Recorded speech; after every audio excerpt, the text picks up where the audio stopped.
A service of KIBMradio.com, the Internet's home for an all old-time radio.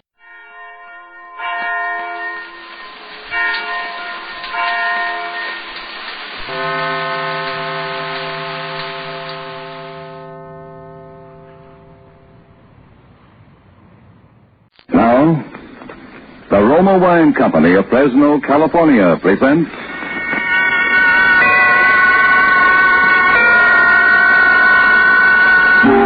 Suspense.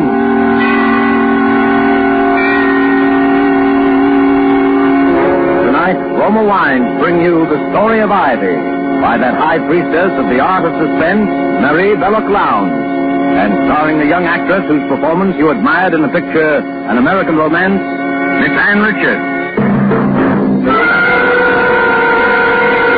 Suspense is presented for your enjoyment by Roma Wines. That's R-O-M-A, Roma Wines. Those excellent California wines that can add so much pleasantness to the way you live, to your happiness in entertaining guests, to your enjoyment of everyday meals. Yes, right now a glassful would be very pleasant, as Roma Wines bring you a remarkable tale of suspense. And with the story of Ivy and with the performance of Ann Richards as its extraordinary heroine, Roma Wines hope indeed to keep you in suspense.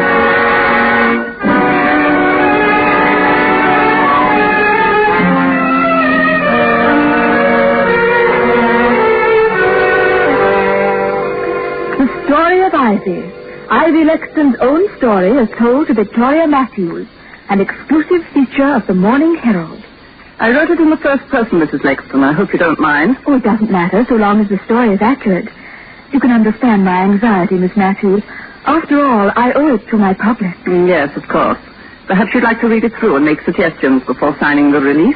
Oh, if it's not too much bother. On the contrary, hearing it in your own words would be a decided help to me. Very well, Miss Matthews. I'll read it out then. Are you comfortable? Would you like anything? A cigarette, perhaps? It's unfortunate that I have no maid here with me at present. Thank you. I'm quite comfortable. Please go ahead, Mrs. Lexton. Very well. Chapter 1. I was born in Hobbs Court, Soho, and I was christened Ivy Gudge. I hated my name, and I hated the sordid surroundings into which I had been born. And while yet a child, I made up my mind that wealth and position should be mine at whatever cost. As a child, my favorite book was the story of Nell Gwynn, the commoner who became the favorite of a king. And one sentence of Nell's, in the face of all her success, made an indelible impression on me. It was this: in life, I have never thought anything that did not seem to have been placed in my hands by Providence itself. At the close of my first season as an actress, our show was bankrupted by an embezzling manager, and I was left stranded in the provinces and stone broke. Many great gentlemen had shown me attention and showered me with presents, but I sought assistance from none of them. And it was Jarvis Lexton, a young man whom I'd scarcely noticed, who came to me in my hour of need. Ivy, I know there are hundreds of men who adore you. Men with titles, wealth, social position, much more than I can offer. But there's not one who loves you more than I do. Will you marry me, Ivy? And I said yes, because it was offered. We were frightfully happy that first year of our marriage, and Jarvis was so generous, humoring all my little whims, spending much more money on me than he could afford. It always gave him a thrill of boyish pleasure to see my portraits in the newspapers and magazines, with captions such as, "The beautiful Mrs. Ivy Lexton, wearing Vionet's latest creation," or "Mrs. Jarvis Lexton's ascot with Lady Hampton and Lord Rushworth." He kept a scrapbook of them, and really seemed quite pleased about everything, until one day. I say, Ivy, don't you think you're being seen and photographed a bit too much with this fellow Rushworth? Oh, but darling, I thought you liked having me hobnob with the peers of the realm. What about this other chap, Roderick Gresham?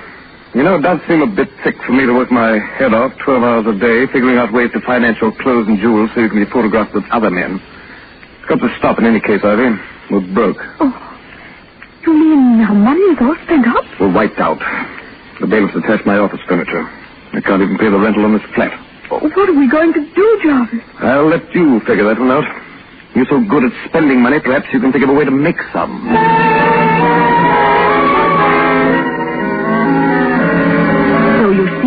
Jarvis really made the suggestion to me himself. I don't know what we'd have done during the next few months if it hadn't been for the generosity of Roger Gresham and Lord Rushworth. Roger was only a young doctor starting out in practice and couldn't help a great deal, of course, though he was even fonder of me than Miles Rushworth, now that I look back on it. It was in July that things took such a distressing turn. I'd been out to dinner with Roger Gresham, and I asked him up to the flat afterwards to say hello to Jarvis and cheer him up. Poor Jarvis hadn't been feeling well lately. Well, Ivy, this is a fine hour to come home to your loving husband. Where have you been? Out, darling. Aren't you going to say hello to Roger? I suppose I should thank him for keeping my wife amused. I say, old fellow. Roger has just been telling me the most fascinating things. He was called as an expert, you know, for the Crown of the Bronson case. I asked him to come up and tell you about it, darling, since you're such a detective fan. Well, that's nice of you, Roger. Do tell me all about the Bronson case. Well, there was nothing so interesting about the murder itself. It was just a simple case of arsenic poisoning. You don't say. As a medical man, what interested me about it was what a doctor ought to do in a case where he suspects a patient's being secretly poisoned. What would you do, Roger? Well, it's hard to say. If you called in the police and your suspicions turned out to be unfounded, but it would just about finish your career. I suppose that's why so many poisoners get away with it. Well, I guess I'd better be getting along. Drop in again sometime, Roger. And bring your own arsenic. Jarvis. Well, cheerio. Ivy, see you later. Really, Jarvis, I've never been so humiliated. You know I don't like him. Why do you persist in bringing him here? Why, darling, I do believe you're jealous. Well, why shouldn't I be? I like it when you're jealous. It's like old times, isn't it? Do you deny that he's in love with you? And that you've encouraged him and I don't know how many others? Oh, now, darling, don't be like that. There's only one other. You admit it? Well, darling, we may as well be realistic. We're still stony broke. You don't seem to have any prospects. What are you driving at? Well, Miles got back in town today, and I'm seeing him tomorrow night. Lord Rushworth, darling. Oh, that titled idiot. That titled idiot has been paying the rent on this flat for the past 6 months, if you want to know the truth. Why, you little... Well, now, darling, can I help it if Miles Rushworth is awfully, awfully fond of me? And if it helps us, what's the difference? Go on. I'm listening. Darling, look. I'm just a burden to you at this stage, aren't I? So you want me to give you a divorce, is that it? Needn't make any difference between us, darling. As soon as I'm Lady Rushworth, I'll settle a nice allowance on you. Are you serious? Of course I'm serious, darling. Well, I don't play your rotten, filthy game. Jarvis. You married me for richer or poorer, and you're going to stick to your bargain. And if you try to divorce me, I'll make such a scandal, your precious Lord Rushworth will wish he'd never met you. In fact, I've a notion to do it anyway. Oh, Jarvis, you wouldn't. That would spoil everything. You're frightened, aren't you? Well, I'll give you your choice. Either you give up your boyfriends and keep me, or you'll lose all three of us. Which will it be? Well, all right, Jarvis. I'll tell Roger and Miles both I can't see them again, ever. Why didn't you just ask me to kill myself? I might have obliged if you'd been more honest. Jarvis, you mustn't say such things. You're poison to me. I'll have to let you go. I won't. If it's any satisfaction to you, I'd be better off dead than with things the way they are.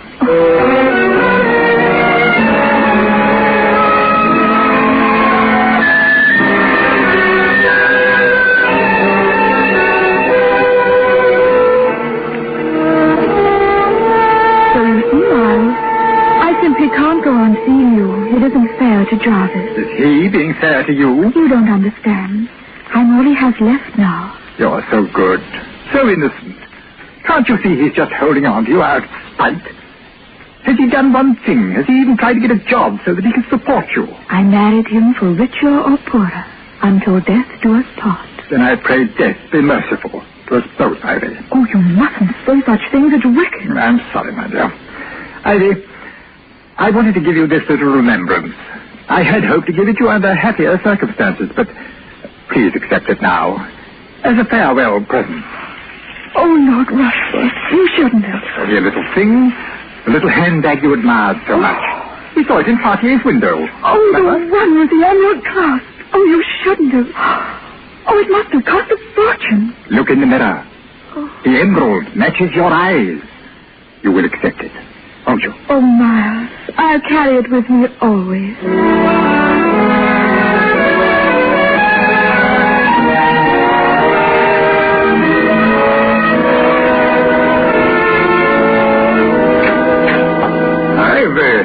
Darling, come in. Oh, I was just in the neighborhood, Roger, and I thought that Here, let me take your things. I say. Oh, smart handbag. Real emerald, isn't it? Yes, Miles gave it to me. Isn't it lovely? You know what it means accepting a present like that from him? Oh, don't be silly, Roger. It was a farewell present. Farewell? Darling, do you really mean that? Roger, please. Why, the housekeeper walked in. Oh, I'm sorry. Well, come along, darling. Come in here. I was just putting up a prescription. What a queer sort of room. I never knew a doctor's surgery looked like this. Weren't you ever in here before? No. What's in that bottle? Huh? Oh, ask me. I thought it was a poison. Well, it is. Those are a fine tonic, taken in the right amounts. How much would it take to, kill someone? Oh, about the same amount as the amount of sugar it would take to sweeten your coffee. Oh, doesn't it give you an eerie feeling? What? That little glass jar, there's death in it. Prison, waiting to escape. Oh. Aren't you being rather morbid? Will you have 1 or 2 spoonfuls of death in your coffee, darling? I say, you are a little bourgeois, darling. All right, it's my patience now. Wait here, darling. Shan't be a moment. As soon as he'd left the room, I picked up the glass jar on the end of the table, unscrewed the top of it, almost without being aware of what I was doing. How strange and exciting to know that death was in that jar, in those little white crystals. Then, as if some power outside myself had suddenly taken possession of me, I pressed the catch of that lovely jeweled handbag and commenced spooning out the white crystals. 1, 2, 3.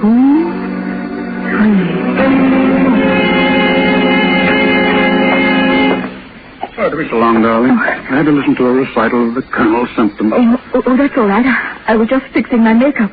I can't seem to find my lipstick. So, girl, you're looking rather pale. Perhaps I'd better prescribe a tonic for you. Oh, no. I'm just a little tired, that's all. Well? What is it, Roger? Oh, nothing. I could have sworn I put the cap back on the spot. Oh, well.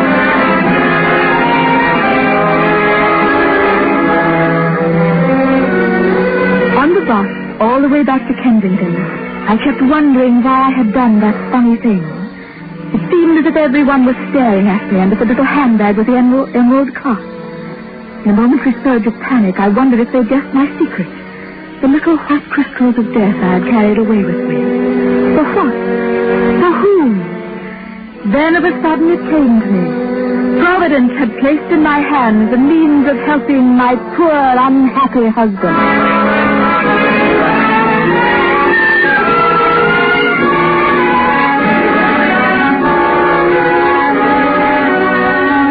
Suspense, Roma Wines are bringing you as star Miss Ann Richards, whom you have heard in the first act of The Story of Ivy by Mrs. Belloc Lowndes, which is Roma Wines' presentation tonight of Suspense.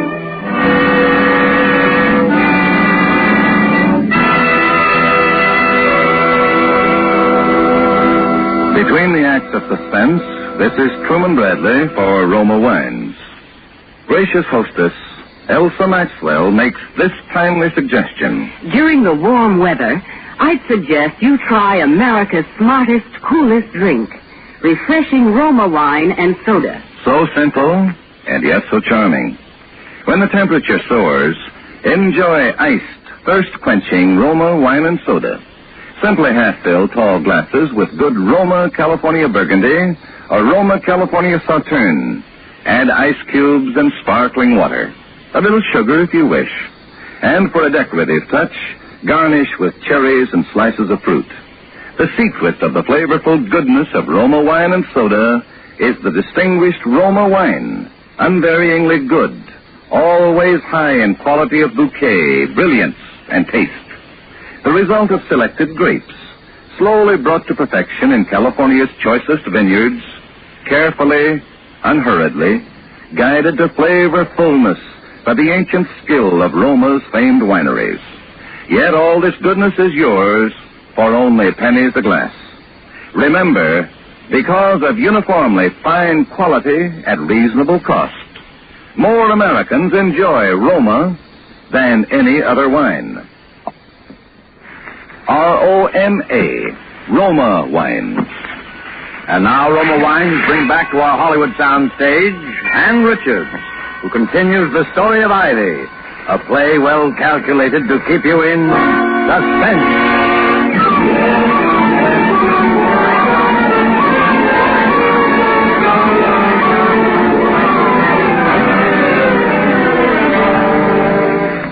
My husband's illness lasted only a little more than a week, but to me it seemed an intolerably long time. Thanks to the generosity of Lord Rushworth, I was able to have a nurse in to look after him. But I couldn't help wishing there was something more I could do for him. I'd used up nearly all of the poison I'd carried away that night from Roger's dispensary. But instead of the merciful death I had hoped it would bring, it seemed only to cause poor Jarvis to suffer more pain. There were only a few grains of the white crystals left in the bottom of the little handbag with the emerald clasp, and I hadn't the heart to go on with it. Besides, Jarvis' doctor was commencing to ask too many questions. I decided to consult another physician, and under the circumstances, Roger Gresham seemed the wisest choice. Ivy, I came the moment I received the message. It's suffering so dreadfully, Roger. I hadn't any idea it would be so painful. You hadn't any idea what? Oh, I mean, he complained of a stomachache, and suddenly in the night... Where is he? I'll have a look at him. In here. This is Dr. Gresham, nurse. How do you do, Doctor? Jarvis, I've asked Roger to look at you. You don't mind, do you, dear? Get him out of here. I've been poisoned. He's the one who poisoned me. Get him out of here. Oh, boy, he's been that distracted he has. I'll just prescribe a little sedative for him, nurse. I'll go and order up some tea, Roger. You will stay, won't you? Yes, thanks. Oh, Mrs. Lexton, I was just looking for you. Dr. Berwick is waiting in the drawing room with another gentleman, Mum. I'll see what they want. Order up some tea, will you, dear? Well, there you are, Mrs. Lexton. This is Inspector Orpington. Inspector? I'm Scotland Yard, ma'am. Oh. Dr. Berwick tells me he has reason to suspect that your husband is suffering from arsenic poisoning, Miss Lexton. Well, I don't understand. Your husband keeps speaking of someone named Roger Gresham. Is that the name, Dr. Berwick? Yes. Why, that's Dr. Gresham. He's in there now with my husband. Good Lord, well, come along, Inspector. You'd better wait here, Mrs. Lexton. Never until that moment had I realized how foolish my actions had been. Surely now they would suspect poor Roger. But how could I have known it would take Jarvis so long to die? If there had only been someone to confide in. I felt so alone. Well, I'll have your license for this, Gresham. Do you hear me? Monsieur Berwick, Mrs. Lexton never told me there was another doctor on the case. Oh, is that true, Mrs. Lexton? Why, yes. Dr. Gresham is an old friend of mine, and I saw no harm in his looking in. Nevertheless, I shan't sign the death certificate, not till there's a post-mortem. Death certificate? I'm sorry, Mrs. Lexton. It's our painful duty to inform you that your husband has just passed away. Oh, poor John.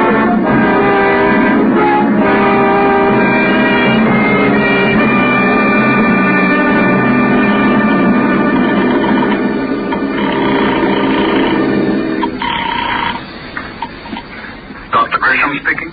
Roger, it's Ivy. Ivy, why haven't you called me before? What's been happening? Oh, Roger, it's been such an ordeal you don't know. And that dreadful man, that inspector from Scotland Yard, has been here again asking questions. What kind of questions? Well, darling, I can't tell you everything over the telephone, but he said it was his duty to find out the truth. The truth about what? They found out that poor Jarvis... The inspector says they know it was murder. Because Jarvis hadn't assets. Good Lord, Ivy. You don't think that What possible motive could I have? None, of course, darling. But I was silly enough to let out to the inspector that you had been, well, fond of me in a sort of way. Are you there, Roger? Yes. on, Ivy? Well, the moment I said it, I saw what a mistake I'd made. But he spoke as if he already knew such a lot. Or at any rate, some part of it. What part of it? Well, that even if I didn't care for you, you had been very, very fond of me. Are you there, Roger? Yes. Yes, Ivy. Go on. What else? Well, he's certain to ask if I've ever been to see you at your house, I mean. Well, of course, I said no. Are you still on the line, Roger? Yes, Ivy. Well, you won't give me away, will you, Roger, darling? No. No, Ivy, don't worry. I won't give you away.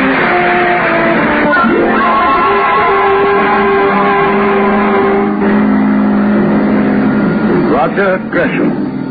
The jury, after a careful and patient hearing, have found you guilty of the willful murder of Jarvis Lexton. The sentence of the court upon you is that you be taken from here to a lawful place of execution, and that you be there hanged by the neck until you be dead.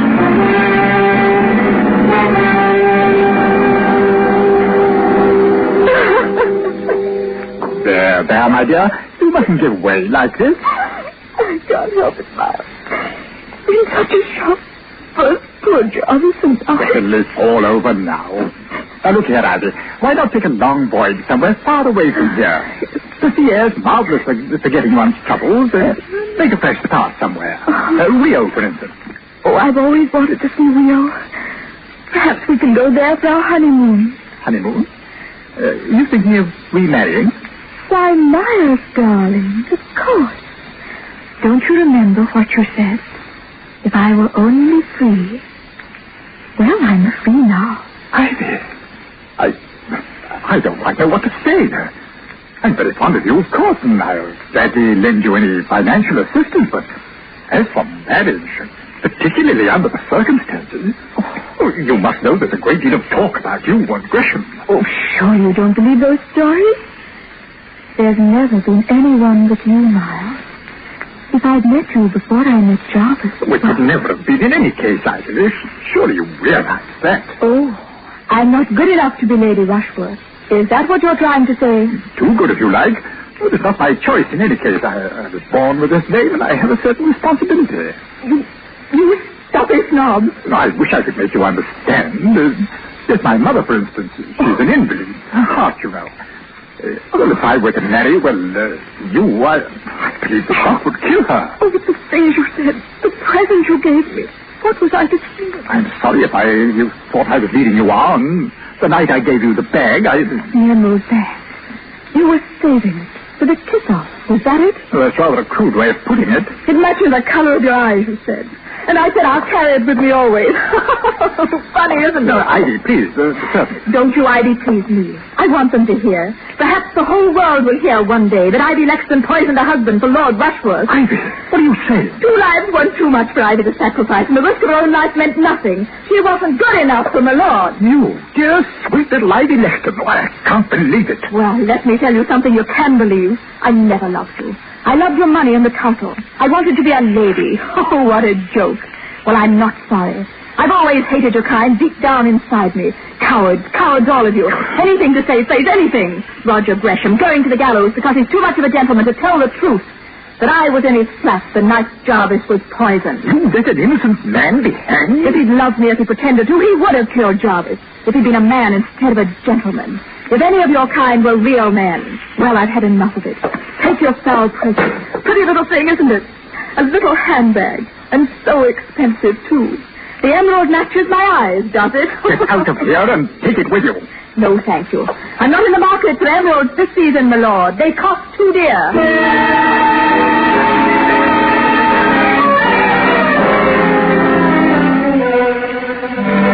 We've analyzed the residue in that handbag, Inspector. Good. What did you find? Well, quite a lot of face powder, some tobacco crumbs, and about 3 grains of chemically pure arsenic. Leave it here. Sergeant, bring in Mrs. Lexton. Yes, sir. All right, bring in the prisoner. Oh, what's the meaning of this? Inspector, please instruct your officers to treat me with respect. I'm not a common criminal. Let go of her, officer. Thank you, Inspector. Mrs. Exton, have you ever seen this handbag before? Where did you get that? I'll ask you a question. Where did you get the arsenic that we found in it? I'm sure I don't know. Why don't you ask Lord Rushworth? My dear Mrs. Lexton, surely you know that Lord Rushmore is in no condition to answer questions. What do you mean? Lord Rushmore died last night of the effects of arsenic poisoning.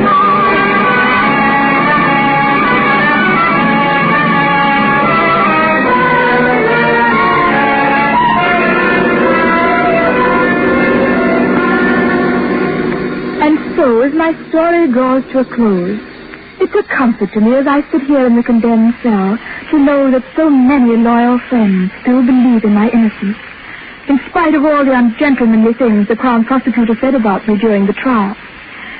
I was especially gratified at the tribute paid to the costumes I wore in the witness box. One admirer has written to compliment me on my delivery and the poise I exhibited under cross-examination.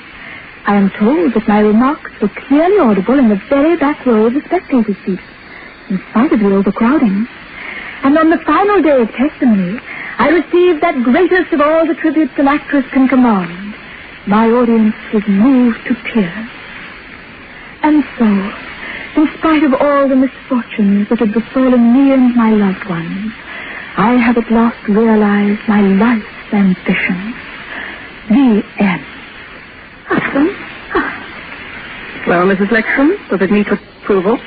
Well, I think you might point out that I killed Lord Rushworth, too. Of course, between you and me, my dear, I really didn't. It must have been suicide. But you know, it makes a better story. And, please print the photograph that was taken of me outside St. Paul's after my husband's funeral. That was the smartest frock I ever owned. I think that can be arranged, Mrs. Lexton. And, how much did you say your paper is going to pay me for my story? £200. We thought that quite generous. Well, it's not much. It'll come in handy. They're hanging me next week, you know, and I haven't a thing to wear.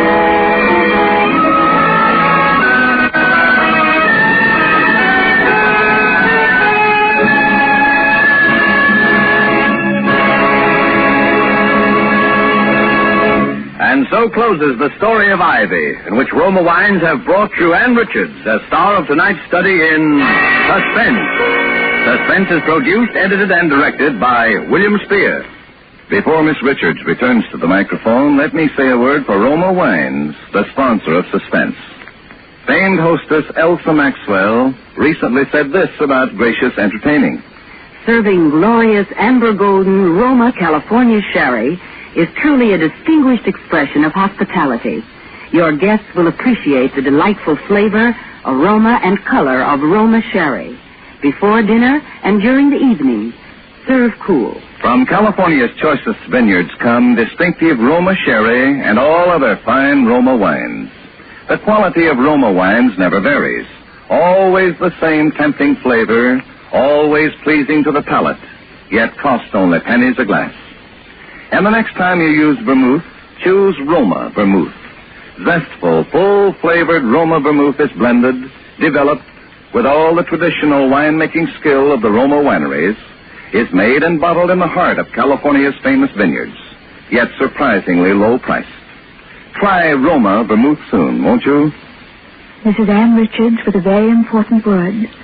Our fighting men still need lots of weapons, ammunition, food, and supplies to defeat Japan, and they still depend on us at home to help pay the way.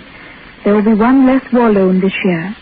So to do our share, we must buy bigger war bonds now during the 7th war loan. War bonds, remember, are the world's safest investment. Next Thursday, same time, Mr. Henry Daniel will be your star of Suspense.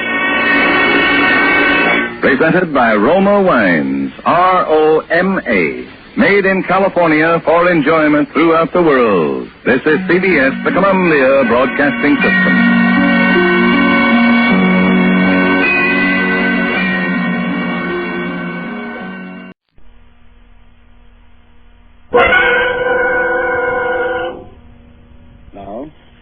The Roma Wine Company of Fresno, California presents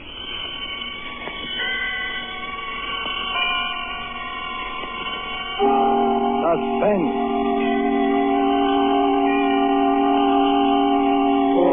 Tonight, Roma Wines bring you the distinguished actor, Mr. Henry Daniel, as star in a play especially written for Suspense by contemporary master of crime fiction, John Dixon Carr.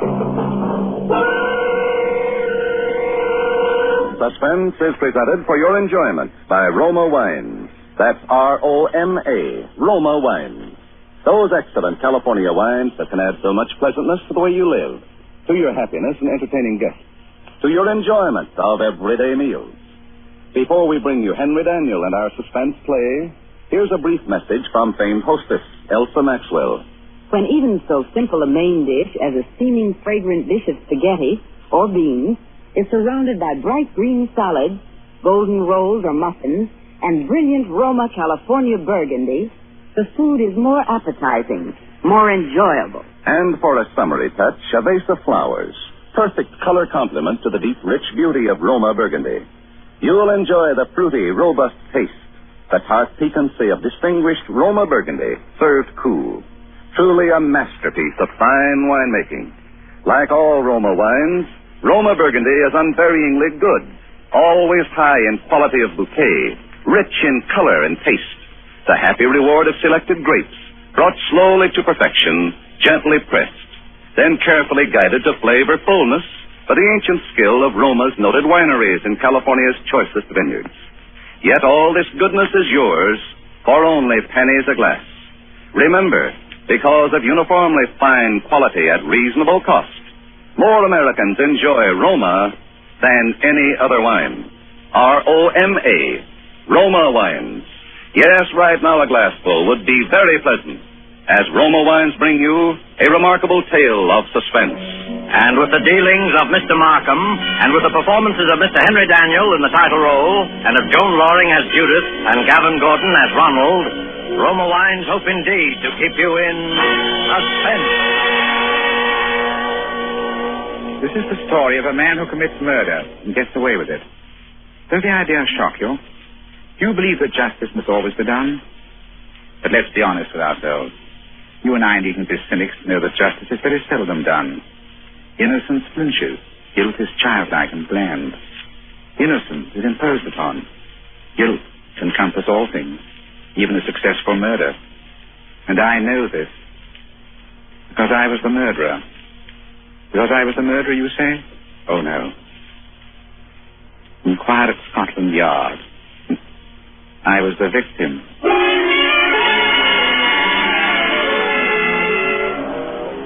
In Bond Street, not far from Piccadilly, there used to be an establishment which in a less fashionable part of town would have been called a shop. On the windows, in letters as discreet as a visiting card, were the words, Charles Markham, antique dealer. Such a delightful fellow, Markham. Such a character. 30 years ago, yes, as long as that, this antique shop was a dingy place, despite deep carpets and crystal chandeliers. It rustled with the ticking of 100 clocks. It was shadowed by damascened armor and the loom of tall tapestries. And late, one summer night, when the shutters were long closed on those windows, a four-wheeler drew up before that door on the gas-lit street.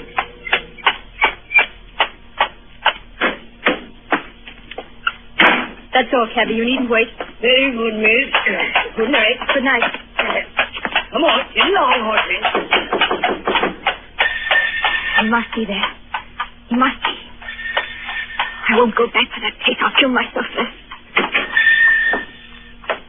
I say, old man, look here. Oh, I beg your pardon. And I beg yours. I'm not the person you were expecting, am I? No, madam.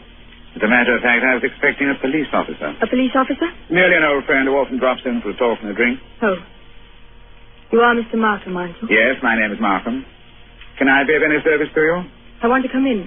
I want to buy a present for somebody. Oh, really, madam? Nearly 1 o'clock, surely tomorrow. Oh, that'll be too late. This is a special occasion. It's a birthday present. That's it, a birthday present, and I've got to deliver it at breakfast. And Sir George Lytell says that this is the only place in London to buy antiques. Sir George flatters me. One moment while I put some lights on. Oh, no, please. That one little light will be enough. But you won't be able to see anything. That doesn't matter. I'll trust your judgment. Just as you like. This way, madam.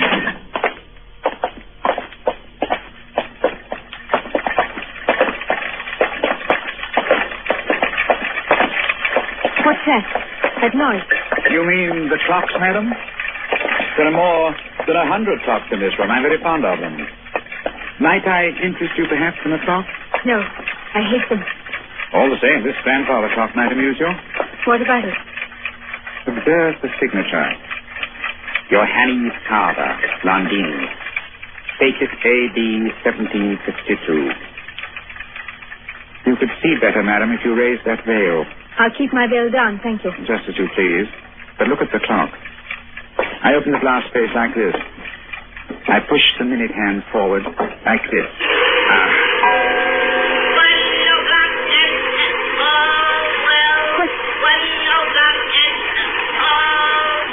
What was that voice? Only the clock, madam, nothing more. The clock spoke? Clever, isn't it? A device of old John Carver, anticipating Mr. Edison's gramophone by more than 100 years. You don't like clocks? No. May I ask whether the present is for a lady or a gentleman? It's for a man. Has he some knowledge of antiques? No. Yes, I mean... Furniture, perhaps? Porcelain? Bronzes? Tapestries? Weapons? He might be very much interested in weapons, yes. Then I imagine his name is Mr. Ronald Gilbert. Will you tell me, Miss Ray, why you really came here tonight? So you know who I am? Naturally. You're Miss Judith Ray. Why did you come here? I wanted to see what sort of a man you actually were. And have you found out? No. But I won't go back to prison. I won't. As you will. But since this is to be a business conference, Miss Ray, and I imagine it is... Yes. Then suppose we go into my office here at the back of the shop. Will you precede me? Thank you. You must excuse the dust covers I put on the chairs here. I am leaving for a holiday tomorrow and the shop will be closed. When I return next week, Miss Ray, I shall expect the amount requested. In cash, of course. But I can't raise £2,000. You ought to know that. Your fiancé could raise the money, I imagine? Ron. Do you think I'd know Ron? Let Ron know where I've been and what I've been? It's better than having his father learn it, surely. Sit down, Miss Ray. I'd rather stand, thank you. Now, that's a very foolish gesture. But the ladies will do it. They think it gives them dignity and shows their disdain of the poor blackmailer. You see, I've no bones about it. I am a blackmailer. You seem rather proud of yourself. Why not? I'm the one person in England, perhaps in the world, who has made it a large-scale business. Congratulations. What is all life but blackmail? The child says, if you don't give me what I want, I'll scream. The grown woman says, if you go on behaving like this, I'll leave you. Your sex, Miss Ray, are blackmailers from the cradle. You know Charles Graham? Yes? I wonder if anybody has ever hurt you very much. Hurt me? What do you mean? When you talk about the world and people in general, your face goes white under the eyes. You pick up that letter opener from the desk. Not a letter opener. Now, please, Miss Ray. A Medici dagger. 16th century work. It isn't the money that really interests you, is it? I don't understand. You hate the world. You just want to torture people as you think you've been tortured. Isn't that so? This is a very sharp dagger, Miss Ray. If I throw it down on the desk, it sticks. Like that. Isn't it so, Charles Markham? My motives, Miss Ray, aren't in question. I wonder. Whereas your motives are. Let me see. 10 years ago, in 1903, a certain girl called Letty Wilson, your real name, I believe, fell in love with a rather contemptible underworld character named Arthur Akers. Please. No humiliation is too great for her. She worked for him, lied for him, stole I for was him. only 18. I didn't know what I was doing. This girl, for a very shabby theft, was sentenced to 3 years hard labor at Holloway Prison. 5 months later, she escapes from prison and disappears. All these years afterwards, she appears in the West End as Miss Judith Ray, fashionable milliner. Haven't I made up for it? Haven't I? No. For one mistake after 10 years. That's the way of the world, my dear. I didn't create it. And I'm forgetting the best part of the comedy. This paragon of virtue next falls in love with Mr. Ronald Gilbert, son of Major General Sir Edmund Gilbert. Such a respectable family, too. Stop it, please. Then shall we say £2,000? Suppose I did raise the money. I don't know how, but suppose I did raise it. Well? What guarantee would I have that you wouldn't ask for still more money? I probably shall ask for more money, Miss Ray. That's my privilege as a blackmailer. Then I'm never going to be free of you. Is that it? Frankly, that's it. Unless I kill you, of course. What if I did kill you? People have threatened death before, but they haven't meant it. Maybe I mean it. Well, we can easily test you out. There's a sharp knife sticking in the desk in front of you. I'm going to get up and deliberately turn my back on you. Like this. Be careful, Charles Markham. As a student of human nature, I'm curious. How much will you risk to keep this secret? Have you the courage to kill and risk hanging? Yes, I think I have. What was that? Aren't you glad you held back at the last moment, Miss Ray? I said, what was that? That night there was the front door bell. Probably my friend Inspector Ross from Whitmore Street Police Station. Come in, old man. Make yourself comfortable. I'll be with you in a moment. You wanted me to try to kill you, didn't you? No. I was merely curious. And in any case, Miss Ray, it would be useless to kill me. Useless? Why? Because I shouldn't die. Don't talk rot. It's quite true. A man in my position must take certain precautions. If you killed me, I should be back to haunt you within half an hour. And I don't happen to be joking. Come in. Look here, Markham. Ron! Good Lord. Judith. Ron! Ronald Gilbert as I live. What are you doing here? He hasn't got anything against you, has he? Speak up, Mr. Gilbert, have I? The fact is, Judith, Look at him, Miss Ray. See how he changes colour and twists his moustache. And altogether resembles a boy caught at the jam cupboard. The perfect picture of a gentleman being a gentleman. Look here, Markham. I'm not very clever. You can always make a fool of me when you start talking, so let's stop talking. I brought the money. What money? My fee for keeping quiet about you. So you went to Ron, too. You told him about it. Naturally. If possible, always sell your wares in two markets. How much money? Never mind, Judith. I hoped I could do this without your knowing. How much money, Ron? 3,000. That's all I could raise. Has he told you who I am and what I've been? Look here, Judith. Who the devil cares who you are, what you've been? I happen to be in love with you. Oh, never mind. Let's get out of here. Ron, it's no good. He'll only come back for more money. I know that. But what else can we do? Nothing, I'm afraid. Where? That knife doing there, stuck in the desk. Nothing dangerous, I assure you. No. Only a curio. Very sharp, of course. Miss Ray was much interested in the dagger. May I have that envelope with the money, please? There you are. Take it. Thank you. As I explained to Miss Ray, I'm leaving tomorrow for a holiday. Hence the general disarray and the dust covers on the chairs. I'm glad we could settle this affair, as you'd say, like gentlemen. This is your job, I suppose, Markham. You can't help being what you are. But never again as long as you live. Well? Never even say that word, gentlemen. Be careful, Ron. Look at his face. Tell me, Mr. Gilbert, how much money is in this envelope? You heard what I said. 3,000 pounds. Then take it back, my friend. I find we can't strike a bargain after all. What do you mean? Just what I say. Here's your money. You will now oblige me, both you and Miss Ray, by leaving my shop. What do you mean? What are you going to do? Tomorrow morning, perhaps even tonight, I shall get in touch with the police. I shall tell them where they can find Letty Wilson, alias Judith Ray. You can't do that, Markham. Oh, yes, he can. You've hit him where it hurts. 3,000 pounds, my friend, is not enough compensation for the way you talk. There's the way through the shop. Shall I escort you to the front door? No. You prefer to stay here and make a fool of yourself? You're not going to tell the police, Markham. I promise you that. Now you're going to stop me. With this. Ron, put that gun away. It's a funny thing, Judith. I felt a bit of a fool, you know, bringing this revolver along here. Now I've got a use for it. Oh, yes, I've got a use for it. Maybe the best thing would be for me to go into the street and call a policeman. You'll never get to the street, Markham.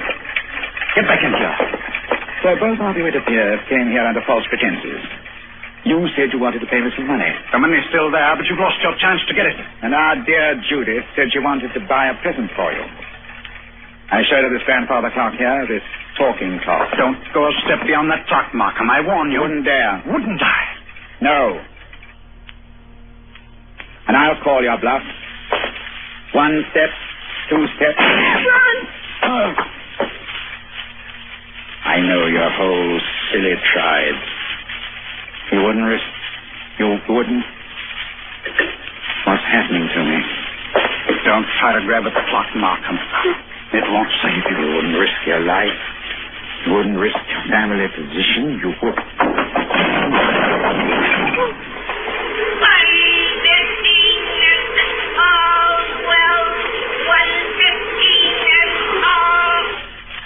I had to do it, Judith. Don't you see? I had to do it. Ron. Steady. We'll find a way out. Maybe he's not dead, Ron.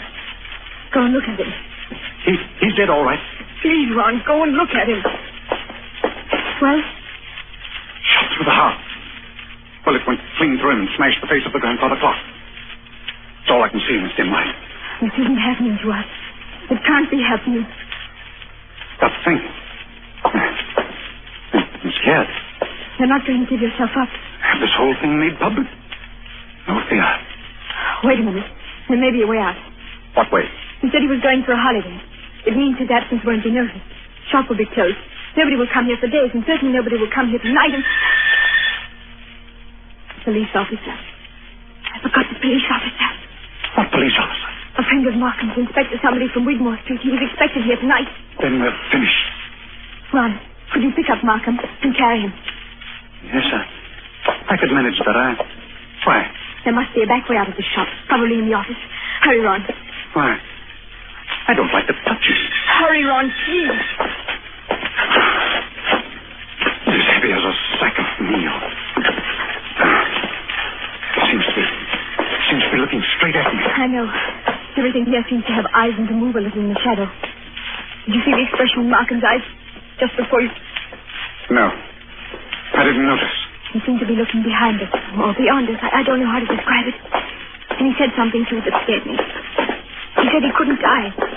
He said that if you were... Close the door, quick. The back door. Wait. Oh, there it is. It's locked. It's locked. Isn't there a key? No. Maybe in his pocket. On a key ring. There isn't time, Ron. I think I heard the front door open. The police. I've got it. Dust covers. What? Those white cloths that fit over the chairs. Look at them. What on earth are you talking about? Like the game we played when we were kids. Somebody sits in a big chair, you fit the dust cover over him, and nobody can tell he's sitting there. Don't you see, Judith? That's how we can hide Markham's body. It might work. If there's time. There's got to be time. Take the cover off that big wing chair. All right. Maybe there's a chance. He's fitting into it.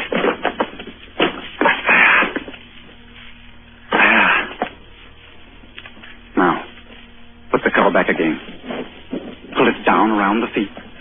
Don't let it touch his chest. Blood will show through. There. That's got it. You can't see anything now, can you? No, but...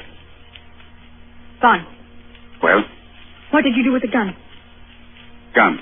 The revolver, the gun you shot Markham with. Right. I put it down on the floor when I picked up his body. Out in that other room? Yes. Yes, I'm afraid so. It's too late now. The police are here. What are we going to say? I don't know. Trust your wits and try to brazen it out. Yes? Come in. Good evening, Miss Ray. Good evening, Mr. Gilbert.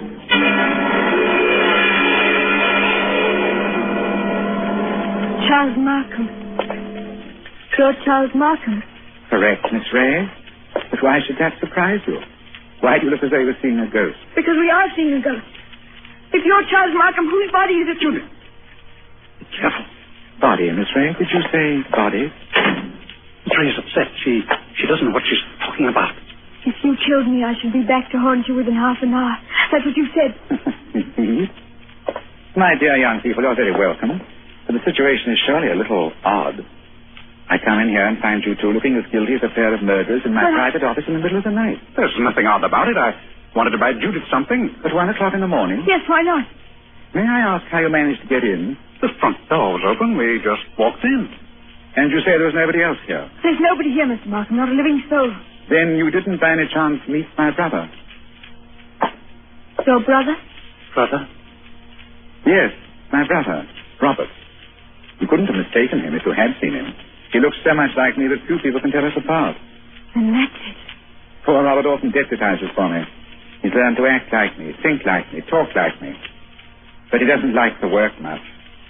Of course, you know what my work really is. Your brother? Yes. My brother Robert is an idealist.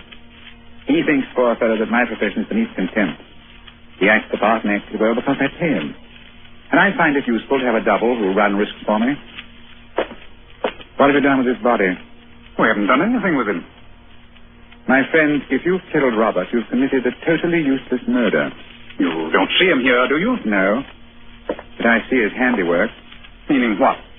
I've warned him many times about throwing a knife down on a polished desktop. These scratches on the desk are fresh scratches. Oh. Of course, if you give me your word of honor he's not here. Of course he's not here.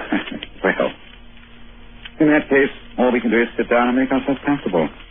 Will you sit there, Mr. Gilbert? And you, Miss Ray, how about the wing chair by the window? What's wrong, Miss Ray? Why don't you sit down? Because I prefer to stand, thank you. Then perhaps you won't mind if I sit in the wing chair. It's a very comfortable one. My brother always Don't said... sit down there. No, don't sit down there. So that's it. Yes, that's it. What's the use of going on with this? I killed him. You admit that? Yes, I admit it. But Judith has nothing to do with this. I swear she hasn't. My telephone, you notice, is against the wall. I shall have to turn my back to you when I ring. Ring where? Wigmore Street Police Station. Give him a chance. Please give him a chance. Hello? Operator. I want Regent 0586. I won't let them take you, Ron. I won't. No good, Judith. I killed a man. I meant to kill him. That's all there is to it. A very sensible attitude, my friend. If the lady has any idea of flying at me with that knife, just notice what I've got here. A .32 revolver, one chamber fired, picked up off the floor in that other room where... Oh, hello? Wigmore Street Police Station? For the last time, Mr. Markham, won't you give him a chance? Be quiet, Miss Ray. Can I speak to Inspector Ross? Please, Mr. Markham. Hello, Inspector. Charles Markham here. I understand you were going to drop in and see me tonight. Oh, I see. Well, naturally, business before pleasure. As a matter of fact, I rang you up to make sure you wouldn't come here tonight. I've got a lot of work to do, and I'm leaving for Eastbourne early tomorrow morning. Let's make it some other time, shall we? No, Inspector. It's as quiet as the grave hereabouts. I've never known a more peaceful night. Goodbye. Why did you do that? Please don't excite yourself, Miss Ray. Didn't you hear what I told the inspector? Yes. Is this some more trickery? Trickery? How can it be? I don't know. That's what I'm asking you. I should call it generous when I let my poor brother's death go unavenged. You're not doing this without a reason. Naturally not. Has it occurred to you, either of you, that I might not want my business dealings revealed in court? What are you driving at? Has it also occurred to you that a man's double, who looks exactly like him and shares all his secrets, may become a danger rather than an asset? He knows too much. He wants too much. And so... I think I understand. You're glad he's dead, aren't you? Not glad, my dear. You shocked my brotherly feelings. But definitely relieved. Look here, you can't get away with this. Get away with it, sir? Come now. Aren't you forgetting that you're the murderer? Then what are you going to do? It's very simple. We three, in an unholy partnership, will dispose of Robert's body. Or would you rather hang? He's got us, Ron. There's no other way. But how can we dispose of the body? Oh, this seems worse than killing him. Oh, it's a filthy, cold-blooded... Practical necessity. As for disposing of the body, nothing is easier. We shall simply gather the necessary materials and then...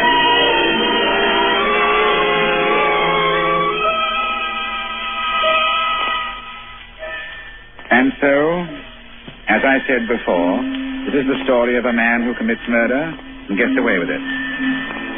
Ronald Gilbert looks back across the years and is still firmly convinced of his own guilt. But of course, Gilbert never shot anybody. I was the man who committed the murder.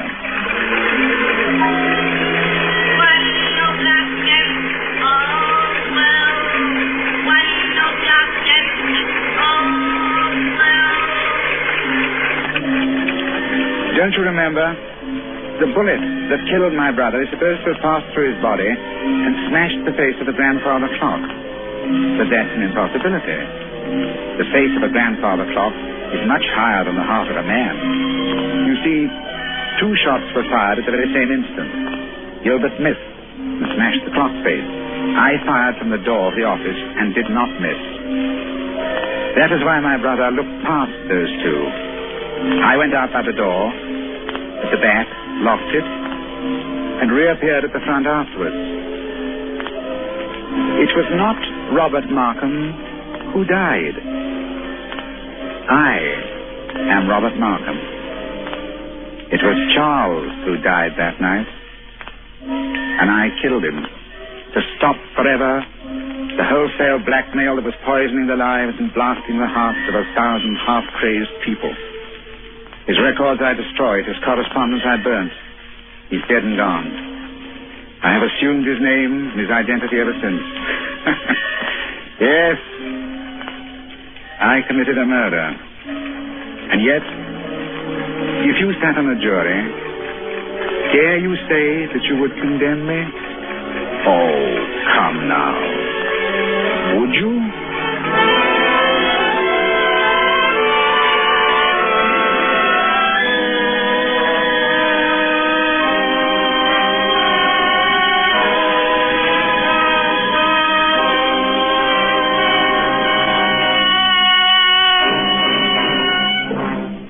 And so closes the dealings of Mr. Markham, in which Roma Wines have brought you Henry Daniel as star, with Joan Loring as Judith, and Gavin Gordon as Ronald, in tonight's study in Suspense. Suspense is produced, edited, and directed by William Spear. Before Mr. Daniel returns to the microphone, this is Truman Bradley with a word for Roma Wines, the sponsor of Suspense. America's famed authority on hospitality, Elsa Maxwell, recently made this suggestion for gracious entertaining. Your friends will compliment your good taste when you serve delightful Roma California Tokay with coffee or dessert, with nuts and fruit, enjoyable at any time, served cool. A most timely suggestion for Miss Maxwell. You'll find flame bright Roma Tokay velvety smooth, moderately sweet, light, yet delightfully rich. And you'll find Roma wines always delicious, of unvarying fine quality and goodness. And the next time you use vermouth, choose Roma vermouth. Zestful, full-flavored Roma vermouth is blended, developed, with all the traditional wine-making skill of Roma wineries. Is made and bottled in the heart of California's famous vineyards, yet surprisingly low-priced. Try Roma vermouth soon, won't you? This is Henry Daniel. For a long time, I've looked forward to making an appearance on Suspense, and I hope that I shall be invited for a return engagement. Now, here's something important. Every dollar invested now in the 7th War Loan, which ends this Saturday, is a fighting dollar that paves the way to victory over Japan and is an invested dollar stored for your future security. Buy an extra war bond or 2 by Saturday and do your share in bringing the 7th War Loan to a successful close. Henry Daniel is currently being seen in RKO's production, The Body Snatcher. Joan Loring is currently being seen in the Warner Brothers production, The Corn is Green, and will be starred on Suspense at a later date. Next Thursday, you will hear Mr. George Coulouris as star of Suspense. Presented by Roma Wines, R-O-M-A, made in California for enjoyment throughout the world.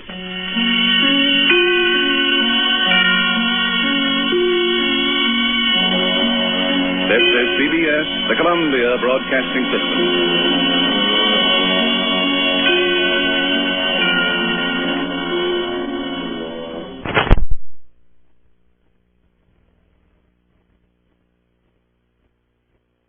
The Roma Wine Company of Fresno, California presents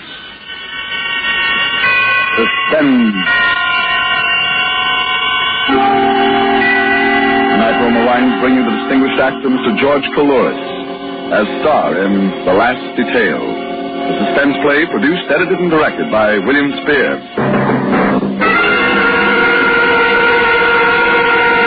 Suspense is presented for your enjoyment by Roma Wines. That's R-O-M-A, Roma Wines.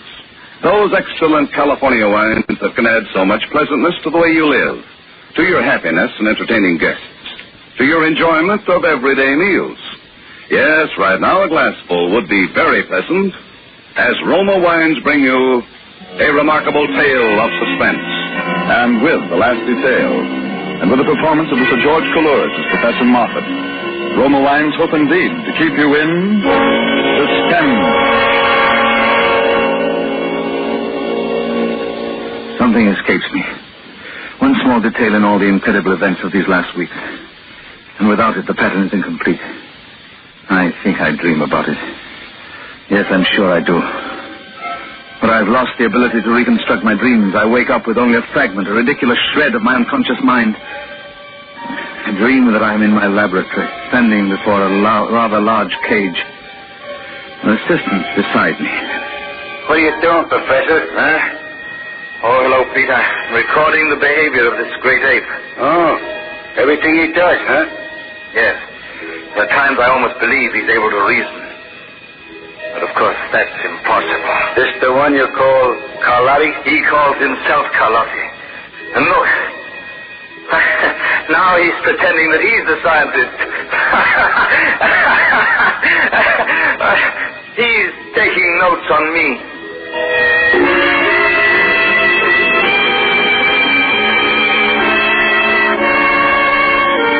That's all I remember of the dream. But after that, something about the cage. Well, as a scientist, I should be able to reconstruct from what I actually saw and heard. I'll take a cue from my dream. I'll set down all that happened as dispassionately as Dr. Kohler recorded the behavior of his renowned chimpanzees at Tenerife. Yes, I'll be completely objective. In the first place, I must remember that much of what happened was accidental. Happened through blind chance. It was purely fortuitous that I should be living in that house on Van Ness Avenue in San Francisco. And no one could foresee that I would be there, alone. I was sitting in my study, working on a paper for the university. A paper on instinctual behavior of the spider crab, and the doorbell rang. As I say, I was alone, as I'd been ever since Janet went away. So I opened the door myself. Yes? We're taking a census. Census? Yeah, it's about housing. Special survey. What's your name? Huh? Oh, Leland Jennings Moffat, Ph.D. Leland Moffat. Occupation? Professor of Comparative Psychology at Golden Gate University. Professor will do. How many people in this house? I'm the only resident. Only one, huh? No wife? No. My wife's been away for about 6 months. Roomers? Boarders? No one. I live alone. Old house, isn't it? Yes, I'm told it was built before the fire. Yeah, looks it. Well, okay. Thanks, Professor. Thanks very much.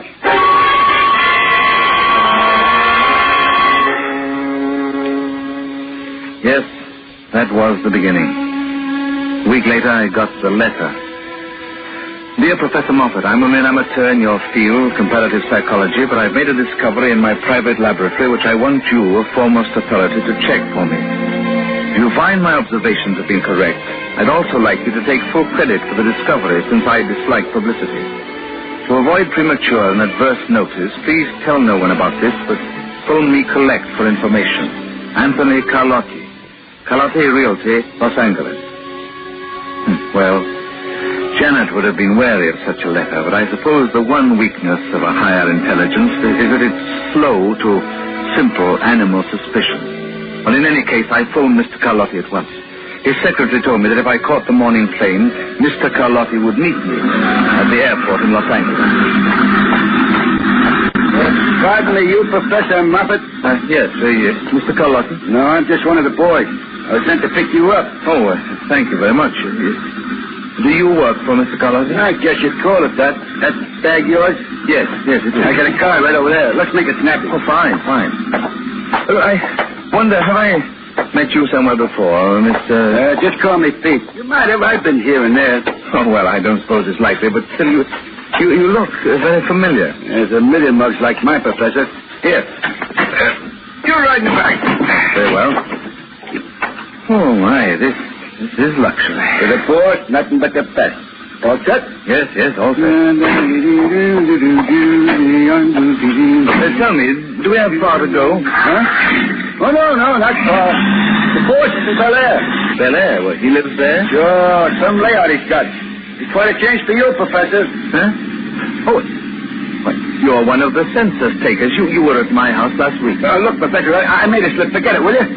Why should I forget it? It's the boss. I wouldn't want the boss to know, you see. Oh. You were trying another job, is that it? Yeah, something like that. I was trying another job.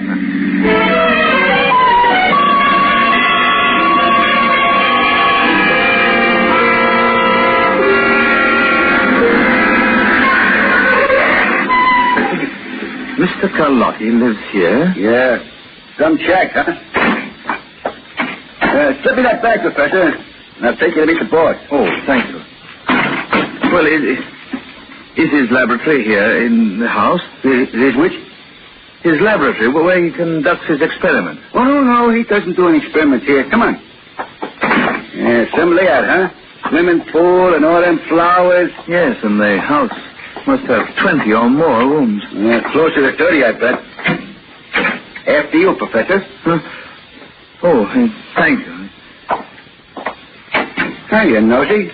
Where's Papa? He's waiting for you. Inside. Oh, this way, Professor. He calls this the study. Hiya, boss. Close the door, Pete. As you leave. Sure, boss. This is the Professor, Professor Moffat. I'll be outside. Oh, so Professor Moffat, come in, sit down. You have no idea how happy this makes me. Oh, thank you, Mr. Carlotti. Thank you very much. I'm glad to be here. You know, you touched on my one weakness. I bet I did. Yes, when you said on the phone that you have something on conditioned reflexes, why, that's rather my specialty. It's my hobby. Hobby? You're too modest, Professor. Why, just the other day I was rereading this, the report of your experiments with frogs. Oh. There's nothing to compare with it. Oh, well, thank you. I do consider that a contribution to the field. Well, why do you suppose I called on you to check my experiments? Oh, you mean because of that pamphlet? Exactly. I wouldn't trust anyone else. Oh, well, I confess I'm extremely curious to see what you're doing. Well, you only hinted on it. And I can't tell you any more until we get to the laboratory. I'll take you there after dinner. Oh, I hope to sooner. Well, Professor, since I'm only an amateur scientist, my business comes first. I have 2 or 3 appointments. Yes, of course. So if you don't mind waiting here, I'll come back and get you. There are books, the radio, drinks in the cabinet. If you want anything else, you just punch the button, okay? Oh, yes, I'll be very kind. Fine. I won't be long. Right. Now, an hour or so. And then, Professor, you'll really learn something about reflexes. Oh. I guarantee it.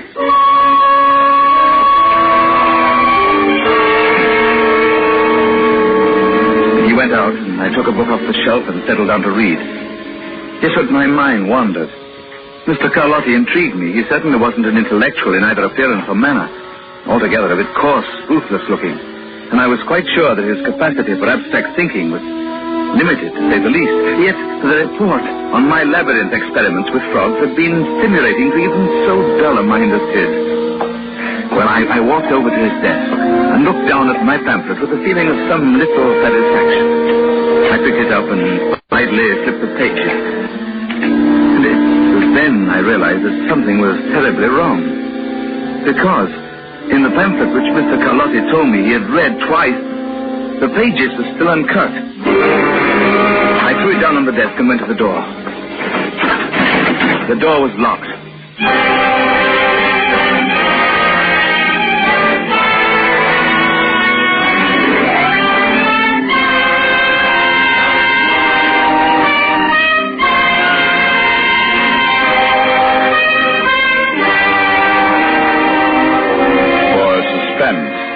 Roma Wines bringing you a star, Mr. George Coulouris, in The Last Detail, by Eleanor Beesman, Harriet Prowse, which is Roma Wines' presentation tonight of Suspense.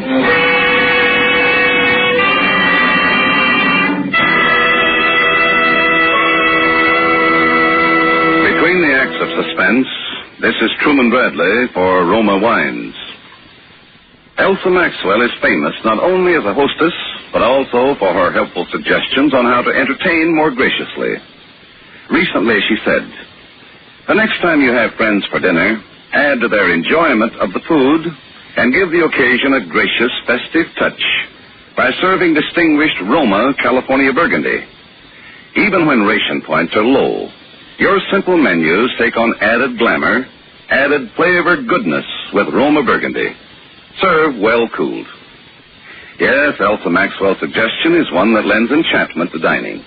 You will enjoy Roma Burgundy, its tart piquancy, its fruity, robust taste, the happy result of selecting and gently pressing luscious grapes from California's choicest vineyards, guided to flavor perfection unhurriedly by Roma's ancient wine skill.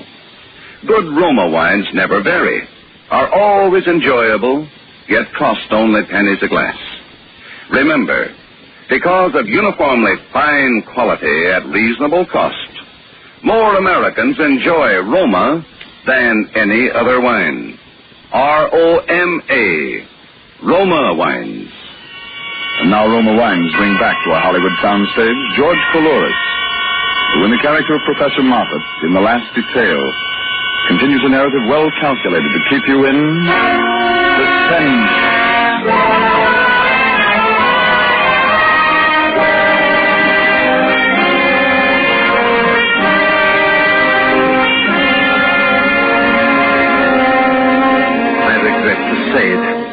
But when I found that door locked, I actually lost my temper. Open this door. You hear? Open the door. Let me out. Mr. Carlotti, please. You can't keep me in here. I'll call the police. Let me out.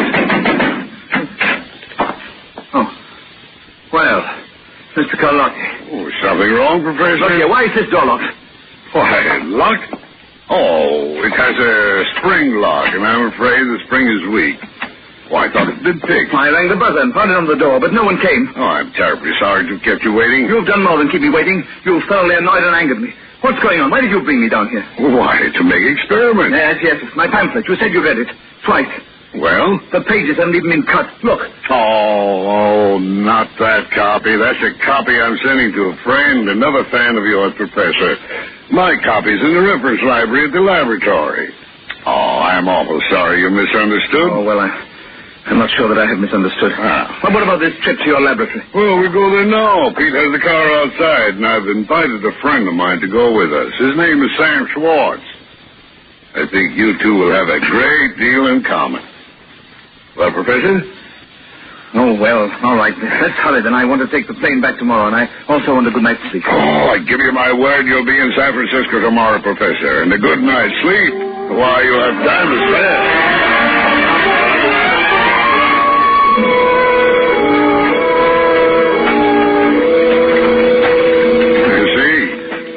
You're in a hurry. He's got the motor started. Here, you're riding back with me, Professor. All right. This is Sam Schwartz, the friend I told you about. Oh. How do you do, Mr. Schwartz? Hello, sucker. That's right, Professor. Climb in. I forgot to say that Sam tries to be funny. Well, we're ready, Pete. Let's roll. Okay, boss. And the boy up there with Pete is Nosy. I don't think you know him, Professor. Oh. Wait, yes, I believe I've seen him somewhere. What's the matter, Sam? Cat got your tongue? Why don't you make yama-yama with the professor? Nuts. Sam isn't feeling too well tonight, Professor. I feel as good as you're going to, Kalani. You see, Professor, Sam is from San Francisco, too, but he hasn't as optimistic as you are about my experiment. Was that so you came down to Mr. Schwartz just to... Can you, old goat? I came down because I was tricked. Shut up, sir. Yeah, I was tricked. You can't be alone, Carlotti. You got me in the griddle. My boys will give you a payoff. I said shut up. They'll get you for this, Carlotti. Get up, boy. Shut up. Look, Mr. Okay, Pete. It's okay. Sam's all right. He just wants to brag about his punks and how they're going to get Carlotti. He's loyal to the home team. Mr. Carlotti. Yeah? Well, what's wrong? I want to know what's going on. There's some mistake. Oh, no, Professor. No mistake. What has all this got to do with your experiments and with your laboratory? Professor, wait and see. No, I insist there's been a mistake. Yeah. I don't think I belong here. Don't belong here? Pete, Nosy, listen to the professor. Why, you're absolutely essential, Professor. You're going to be the star in this production.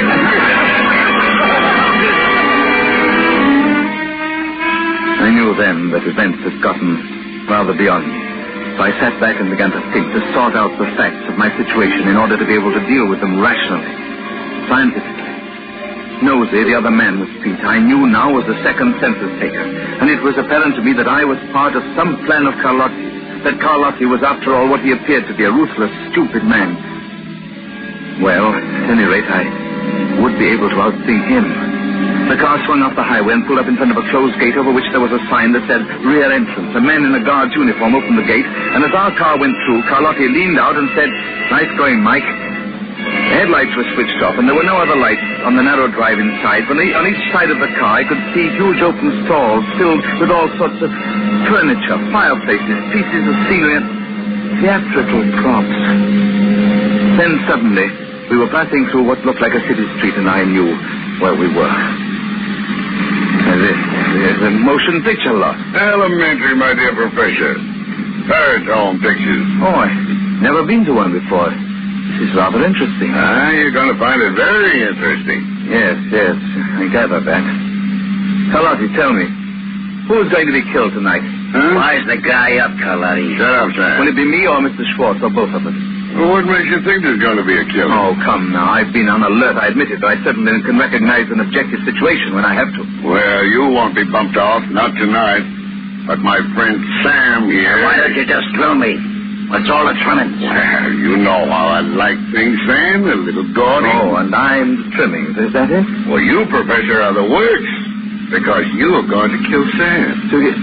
What? Oh, no. Well, you won't really pull the trigger, but you look the part. What on earth are you Now, talking? see now, Professor? Now, on the right, another street. You know the city? Oh, yes. It's San Francisco. Mm-hmm. Van Ness Avenue, in fact. Well, yes. This is my block. That's the house. Why, it's astonishing. Fantastic. A movie set. Yeah, really gives you a thrill, doesn't it? Oh, my goodness, yes. What a passion for detail Hollywood must have. Yeah, they really do it right, don't they? This is San Francisco now. They got another set of Before the Fire. Yes, I remember. I read about it. Yeah. The columns have been telling all about it. That's how I know. Okay, Nosey, outside. You too, Pete. Okay, boys. Cover our friends as they get out. Professor, Sammy, go on. What are you going to do? It won't take long, Sam. Just pile out. Yes, it's yours. Come on. Yes, it's my house. Every detail, paint flaking off. Yes, it's shabby looking. Yeah. And you'll be able to tell your friends you were in the movies, Professor, but they'll never believe you. I see your plan now, Carlotti. You're going to photograph me shooting Mr. Schwartz. Isn't that the idea? On the steps of my house. Who tipped you off? Oh, come. I'm a psychologist. It's relatively simple for me to follow your mental processes. Oh, it's simple, is it? Hey, get Sam out there. About the third step and watch him. Okay. Come on, Frank. Nice boys will figure this one, Carlotti. Get going, Sam. I told you. Break your one. Get shot. Let's go, So it's simple, Professor, eh?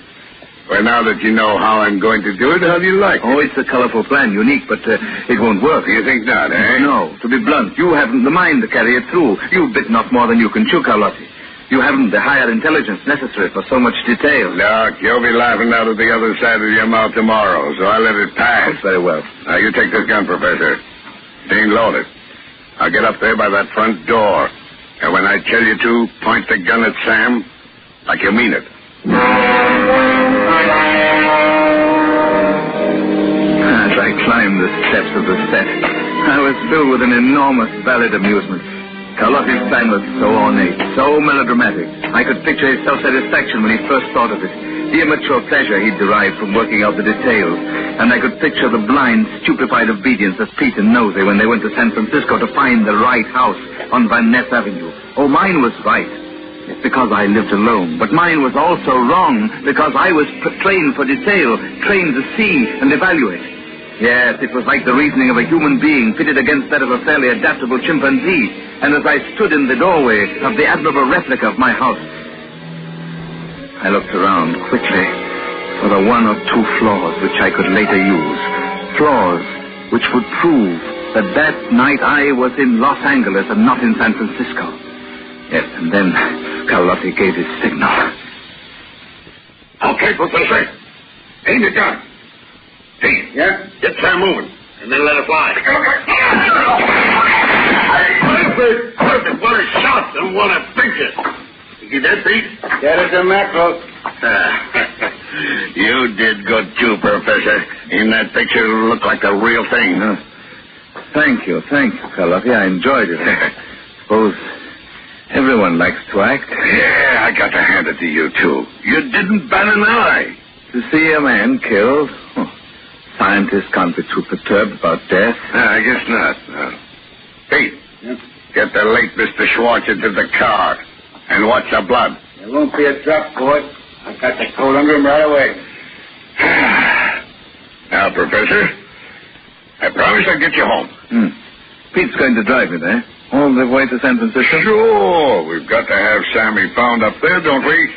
Of course. Oh, yes. Well, so I figured you'd better go along for the ride.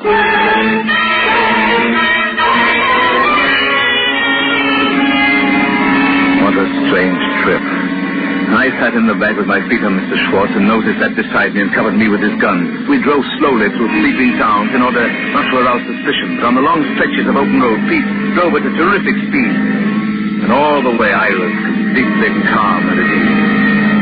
Yes, the corpse would be found somewhere in San Francisco with something on it to send the police after me. And then they would have the picture of me shooting Sam Schwartz on my own front step. And Carlotti would be safe with alibis in Los Angeles, 420 miles away. Yes, that was the way it was planned.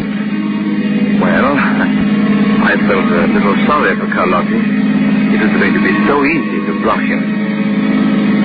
After a while, I fell asleep. I woke up just as the car stopped at the curb in front of my house. Excellent driver, Pete. Thanks. Yeah, we made good time. Okay, Professor. Out. Oh, no, you don't have to wave that gun at me, Nosey. After all, I'm home. I live here. Yeah, and I'm going in with you. Until Peter's time to attend to a couple of other arrangements. Yes, of course. He has to dispose of the body. He has to tell the police, give them the picture. You know everything, don't you? Okay, Pete, you're going. I'll meet you later. Sure thing, Nosey. Same time, same place.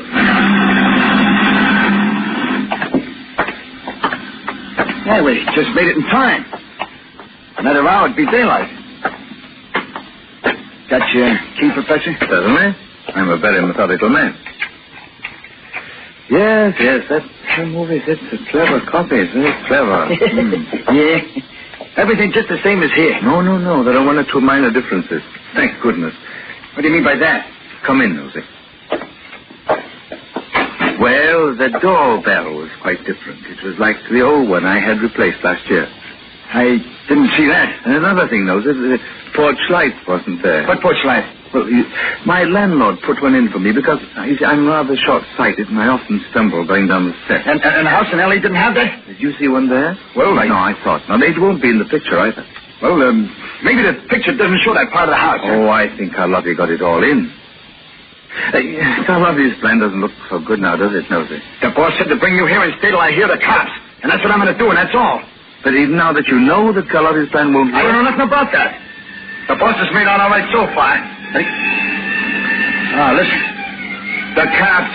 Yes, that would be the police. Pete worked very fast. Where was he dumping the body, Nosey? You'll find out, Professor. I'm leaving. But if you try to leave that front way, I'll plug you.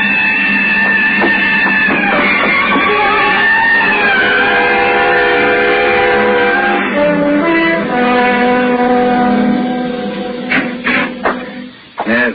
Come in, gentlemen. I was expecting you. You, Professor Moffat? That's right, and you're from the homicide squad. Come in. Hey. How did you know we were coming? You found the body of a man named Schwartz, and someone told you I killed him, right? No. We didn't find any body. Oh, then someone sent you a photograph of me standing on my front porch shooting Sam Schwartz. Now, look, we don't know anything about you or Sam Schwartz, and we didn't see any pictures. Oh, then why are you here at this ungodly hour? We got a phone call. Phone call? Sure, someone phoned in. But you had a body here, so we came to check.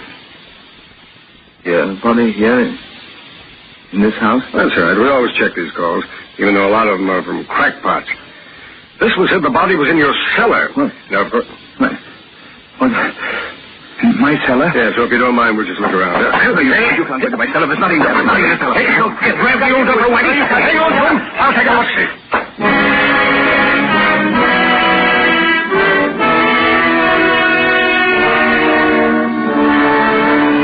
Then I knew it was no use. Then I knew they'd never believe what had really happened that night.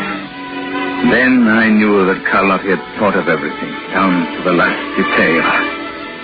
Except one I'd thought of. Because in the cellar, there were two bodies. The body of Sam Schwartz that Pete had put there that night, and the body of Janet, my wife, whom I'd murdered 6 months before. Oh, yes. Now I remember my dream. The rest of it. I'm standing in my laboratory, beside a cage. Only I'm in the cage, and I'm watching Carlotti. And Pete's there, and Carlotti is talking.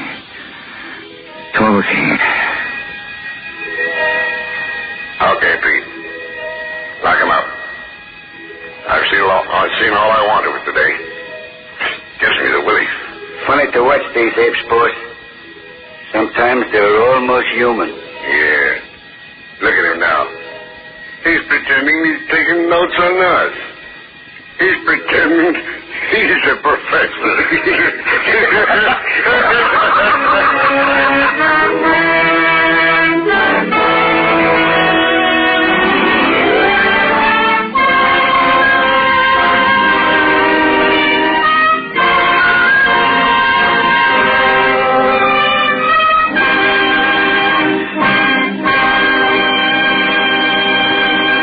And so closes The Last Detail, in which Roma Wines have brought you George Coulouris as star of tonight's study in Suspense.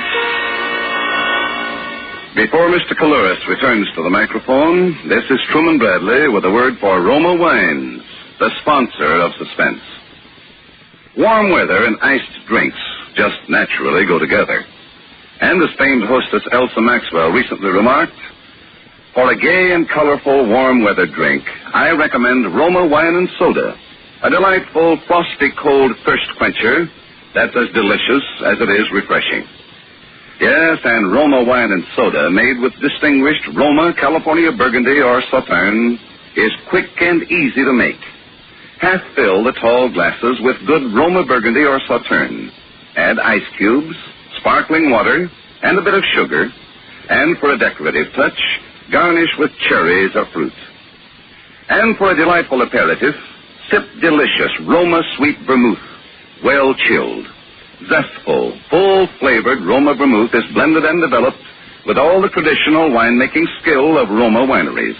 It's made and bottled in the heart of California's famous vineyards, yet surprisingly low priced. Try Roma vermouth soon, won't you? This is George Coulouris with a word from our government. Large numbers of troops are being redeployed from Europe to the Pacific, many by way of the United States. They will have, and their friends and relatives may learn, facts about their weapons, tactics, training, and future assignments, which would be of immense value to the Japanese enemy. So, don't talk. Keep the Japs in the dark. Thank you. George Coulouris appeared through the courtesy of Warner Brothers, producers of Rhapsody in Blue. Next Thursday, you will hear Mr. J. Carroll Nash as star of Suspense. Presented by Roma Wines, R-O-M-A, made in California for enjoyment throughout the world. This is CBS, the Columbia Broadcasting System.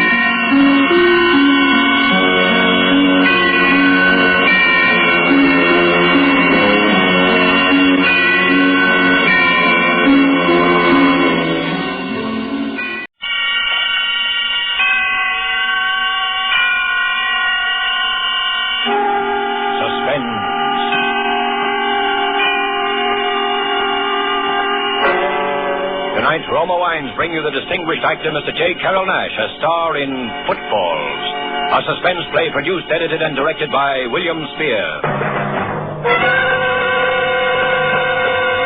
Suspense is presented for your enjoyment by Roma Wines. That's R-O-M-A, Roma Wines. Those excellent California wines that can add so much pleasantness to the way you live, to your happiness in entertaining guests, to your enjoyment of everyday meals. Yes, right now a glassful would be very pleasant, as Roma Wines bring you a remarkable tale of suspense. And with the drama called Footfalls, and with the performance of Mr. J. Carroll Nash, Roma Wines hope indeed to keep you in suspense.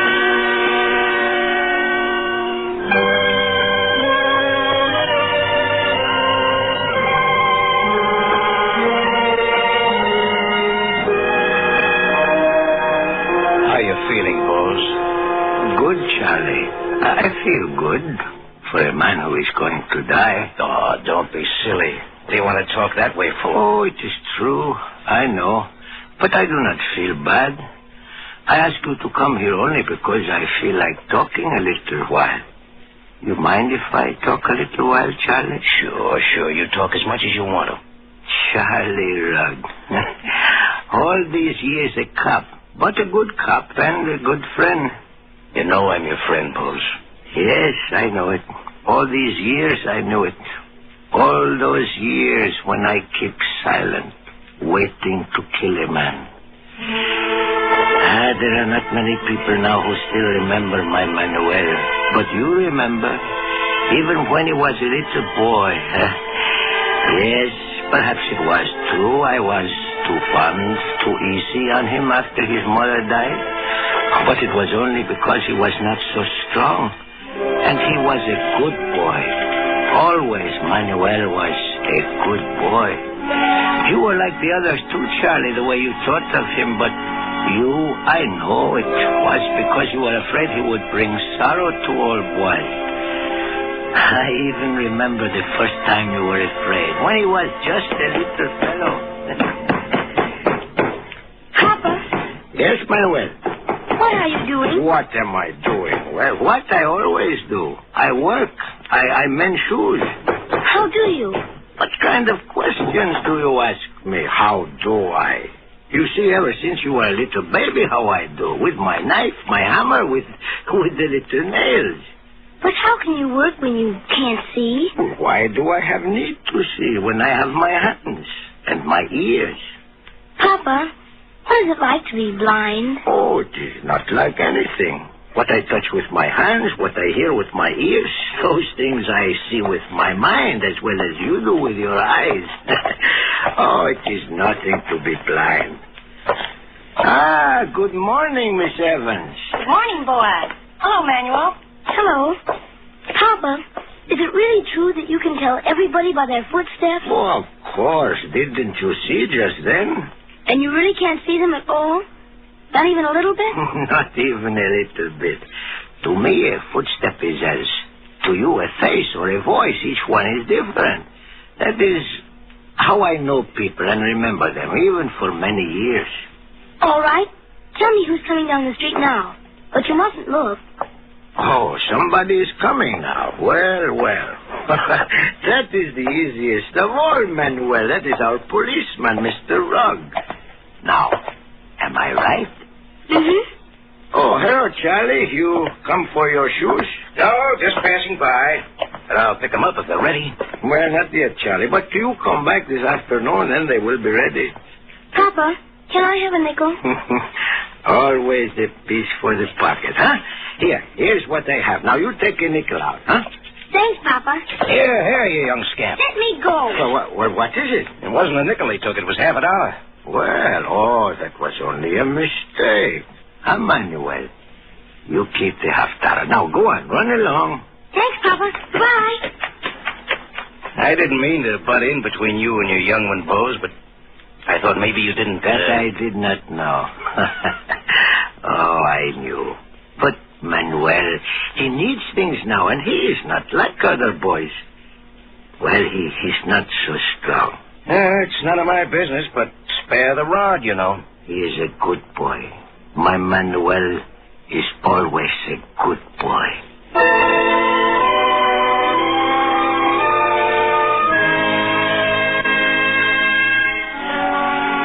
So it was like that through the years, a quiet life, my work, my shop, my house behind the shop. A quiet life until that day she came. My Manuel, he was a big boy now, almost a man. Still, he was not strong. I remember that day. It was evening, and Manuel had just come into the shop. I knew what he wanted. Hello, Pop. Oh, hello, Manuel. Well, have a good day today? Sure, pretty good. So, well, what were you doing today? Oh, just walking around and thinking. Thinking? Uh-huh. Thinking about what? Just about people and things. They pay much for that kind of work, Manuel?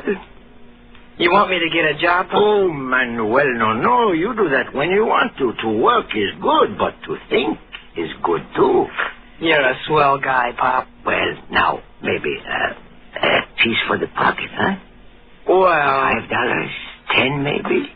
If it's all right. Sure. Here you are. Huh? There's a stranger coming down our street. You hear? Not the way you do, Pop. Why, he's stopping at our door, I think. Well, I think I'll be going, Pop. Yes, Manuel. Good night. Good night, Pop.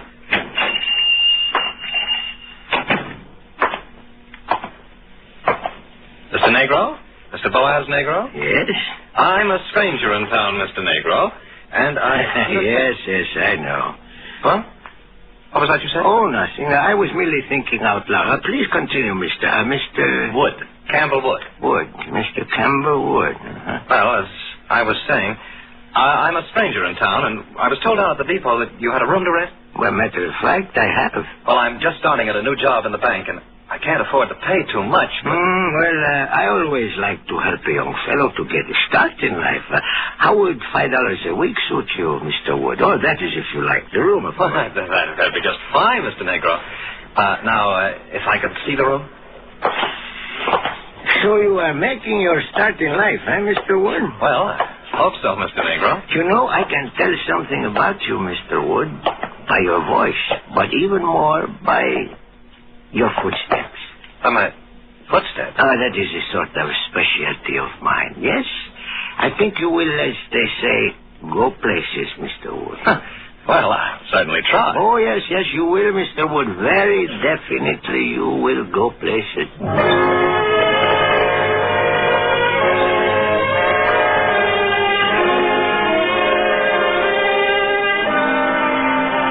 Yes, and I was right. He did go places, maybe even a little too fast, and there was talk. That fine young Mr. Wood who lived with old Boaz Negro, they said, what a contrast to that son, that Manuel, who did nothing. But then that night when he came home late. Oh, good evening, Mr. Wood. You are out rather late tonight. Yes, I had to attend a special Board of Trade meeting. And you're up rather late tonight yourself. Yes, I had to attend to my special shoes. Mr. Boaz, I'd like to speak to you. Well, do you need my permission? Well, this affair is none of my business. Well, go on. Well, darn it, I hate to see a hard-working man like yourself support a lazy son. Oh.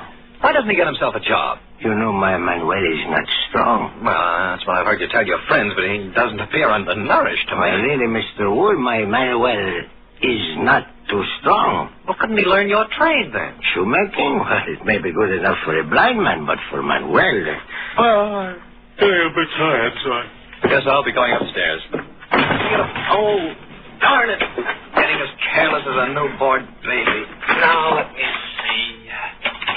Oh, dear. Gee whiz. Oh, am I glad it's all here. I'm responsible, you know. Responsible for what? Why, for the gold I have in this sack. It's government money for the breakwater project. Indeed, but why have you... I know what you're thinking, Mr. Negro, but I'm keeping the money for the bank until tomorrow morning.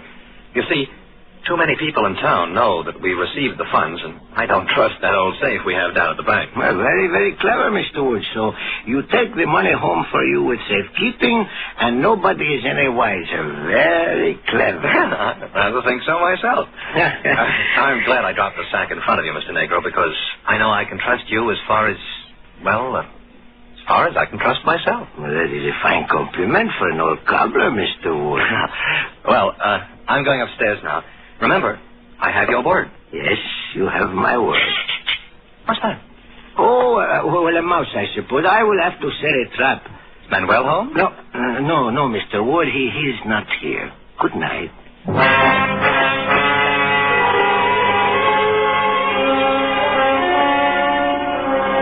That was the first time I was frightened. That was the first time I ever thought of such a thing. Manuel was home, and he has heard everything I thought. Manuel has heard the tinkle of gold. The tinkle of gold. Manuel. Yes, Pop? Did you hear, my boy? Yes, I heard, Pop. You won't say anything. Why should I? You are a good boy, Manuel. Are you short of money? Perhaps $10?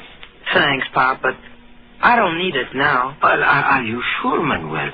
A $5 or a $10? Not now, Pop. Some other time, huh? Sure, Pop. Sure, some other time. Some other time. My Manuel was a good boy. Yes, but I wished he did not know about the money. I tried to return to my work, but I could not. And suddenly I knew that I was listening.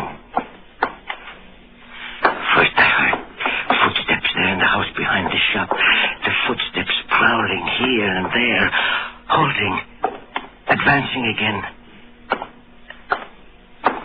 Then others pacing back and forth, back and forth.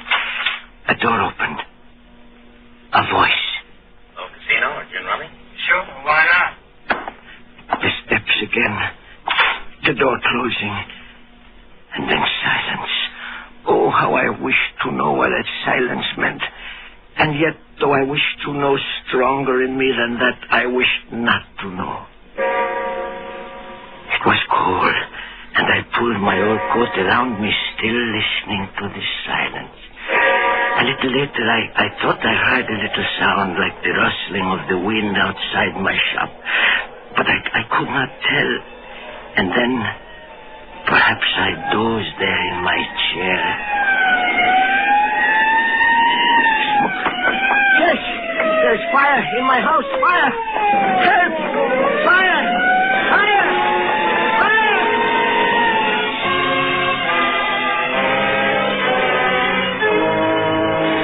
The rest was like a nightmare, because I knew. Even as they poked and searched through the ashes of my house, I knew. Hey, look here. A body. A man's body. Yeah. What's left of it? Oh, a dreadful accident. It wasn't an accident. Well, why not? A guy can fall asleep with his clothes on. But this guy's got his skull smashed in. And that makes it murder. Murder.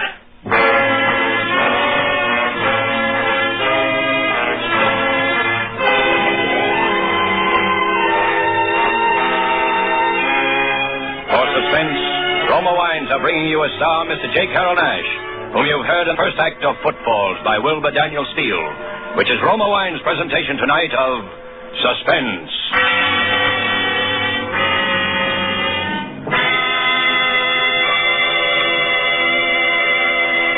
Between the acts of Suspense, this is Truman Bradley for Roma Wines. Elsa Maxwell's ideas on gracious entertaining are followed by women all over America. The other day she said this about Roma Wines.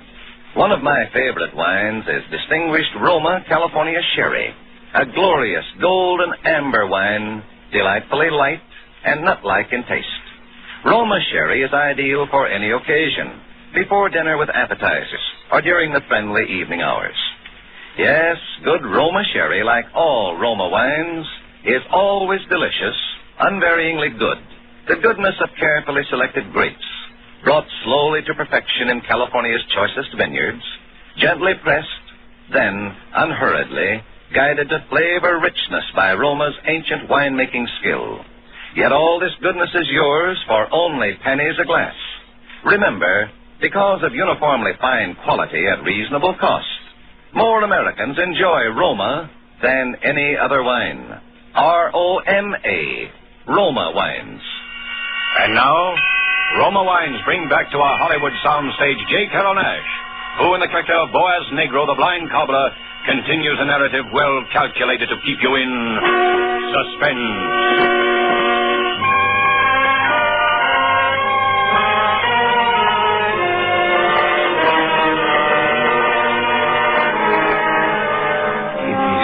kind of you to listen, Charlie. I feel suddenly so old. I feel that it is right for me to tell about it because sometime tonight I am going to go. Oh, but that nightmare day when the body was found in the ashes of my house, when I was forced with my heart breaking to agree with you that a dreadful crime had been committed. You remember, Charlie, you came to me here and... Listen, Bose, we've identified the body every way there is. The clothes, the cufflinks, the watch they gave him at the bank, you know that. And the money's gone. Yes. All right, then. For the 100th time, where is Manuel? Where is Manuel? And for the 100th time, I do not know. Come on, Bose, quit stalling. Where is he? I'm not stalling. I don't know, I tell you. All right. When did you see him last? After supper. He was in the shop. You knew about the government money, Bose? Yes. And Manuel, he knew too? Manuel knew? Yes. I see. Just as I thought. Well, you must not think those things about my Manuel, Chief. He is a good boy. What happened after you saw Manuel? Nothing. He went into sleep. I stayed in the shop and worked. I see. Did you hear anything, Bose? Yes, I heard a man. 3 men moving about. What men? Mr. Wood upstairs and my son down here. Ah, then Manuel wasn't asleep. No, he was not asleep. Go on. A while later, the noises stopped and we must know everything, Bose. Well, a while later, Mr. Wood called down to Manuel and asked him if he cared to come upstairs and play cards with him. You heard him ask that? Yes. Are you sure it wasn't Manuel who asked Mr. Wood? It is as I said, I do not lie to you. All right. Did Manuel go up to Mr. Wood's room? Yes, he went up. I see. Now, did you hear anything else after that? No, nothing. Nothing, hmm? Well, there is something else. Sometime during the night, I thought I heard something, footfalls perhaps, stealing past my shop. I see. That you wouldn't swear in court that you heard them? No, not in court or here in my shop. I cannot swear to something I am not sure of. Bose, you're a good man. We don't want to cause any trouble, but you understand, a man has been murdered, government funds are missing, and your son is gone. What else can we think? As far as I'm concerned, it's an open and shut case. I've issued a warrant for Manuel's arrest. No, you cannot. Yes. And if you know where he is, it'll go easier for him if you pass on that information. I've told you all I wish to tell. All right, be stubborn. Stubborn? Do you wish me to dance a jig? I tell the truth and you do not believe me. What more can I do? Gosh, put yourself in my place, Bose. This is serious business. And will you change places with me? I have lost everything. My house, even my honor. My only son. Well, I'm sorry.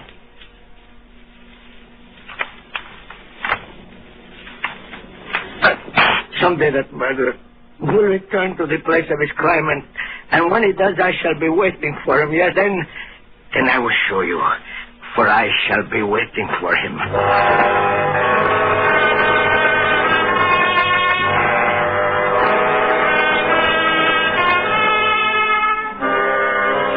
To questions, I gave no answer. To threats, I gave no heed. I scarcely heard them, for my ears were deaf to all sounds save one. The sound of footfalls. The footsteps of a murderer. Patiently as the weeks, the months, then the years moved by, I listened. For 3 years I listened, wondering only when they would come. For 3 years more I wondered if they would come. Only the last 3 years was I troubled by the growing of a terrible doubt. Suppose the steps had come and gone and I had not heard. Suppose I were to make a mistake. Suppose my ears should fail me and I could not remember. Could not remember. From that first hour of doubt, every waking moment, yes, even in my dreams, I lived in a nightmare of echoing, jumbled footsteps. Footsteps slow and halting, footsteps quick and running, pounding heavy footsteps, and those light as a cat's tread, more, faster, footsteps, footsteps.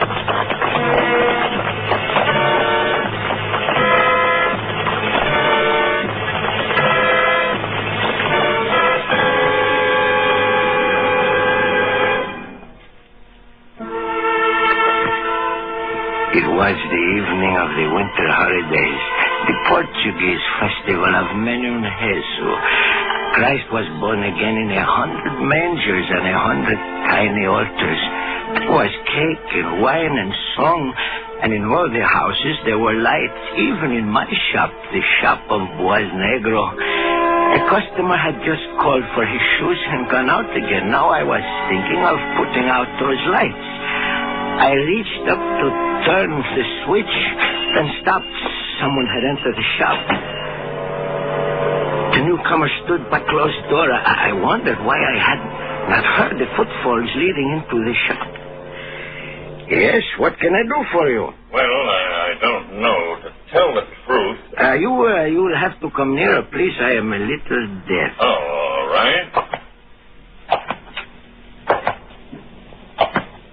Can you hear me now? Fine. Just fine. I have a pair of expensive boots with me, and they're in need of repair. Could you fix them? I think so, if you care to leave them with me. Well, darn it, I haven't got them with me now. I just thought could I look around a bit? Look around? Well, you are welcome, but I assure you there is not much interest in a poor cobbler shop. Well, that may be true, but the lights.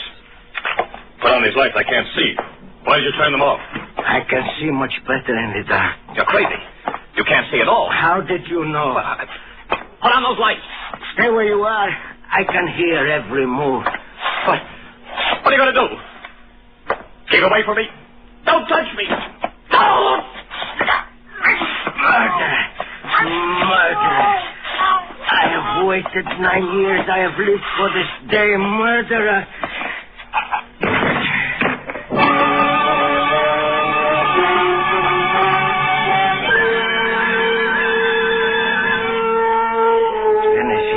Suddenly I realized this man that I had killed has a beard, a full beard over his face, over his throat where my fingers strangled him.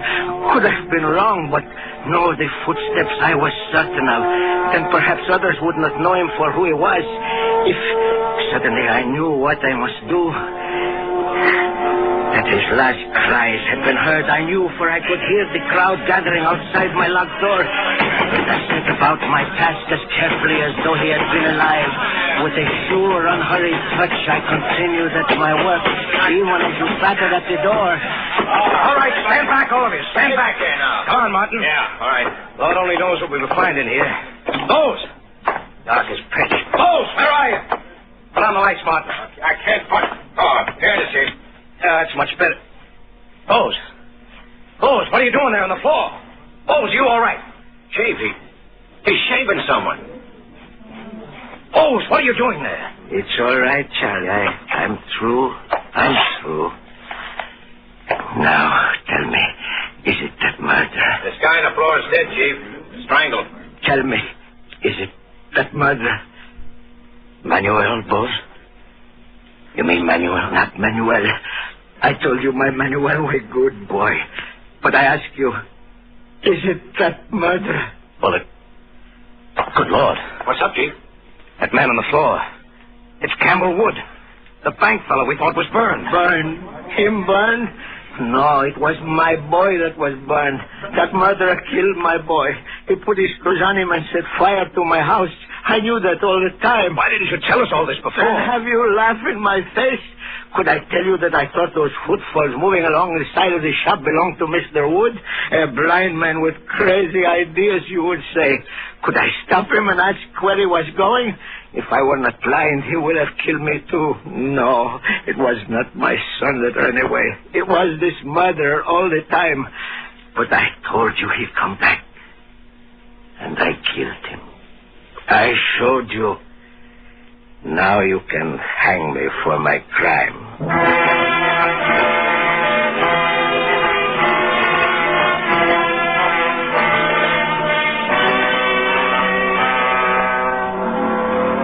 You remember, don't you, Charlie?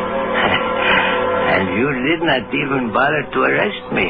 Perhaps you did not believe old boys had such strength in his hands, huh? He died of heart failure. Did he?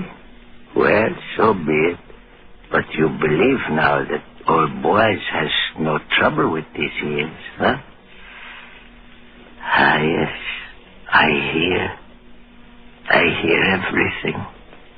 Even a voice close in my ear. Pop. Hello, Pop. It's Manuel. Yes, I hear. Oh, Manuel. How are things with you, Manuel? Fine, Pop. Fine. You need a little money? A $5, perhaps? A $10? No thanks, Pop. Not now. Some other time. Pop. I'm waiting for you, Pop. Yes, I know you are waiting. And I am glad to come with you. My Manuel is a good boy.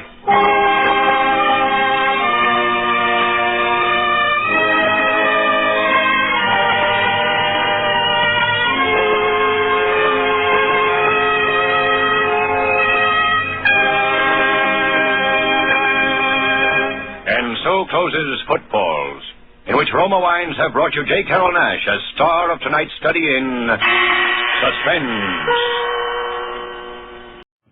The Roma Wine Company of Fresno, California presents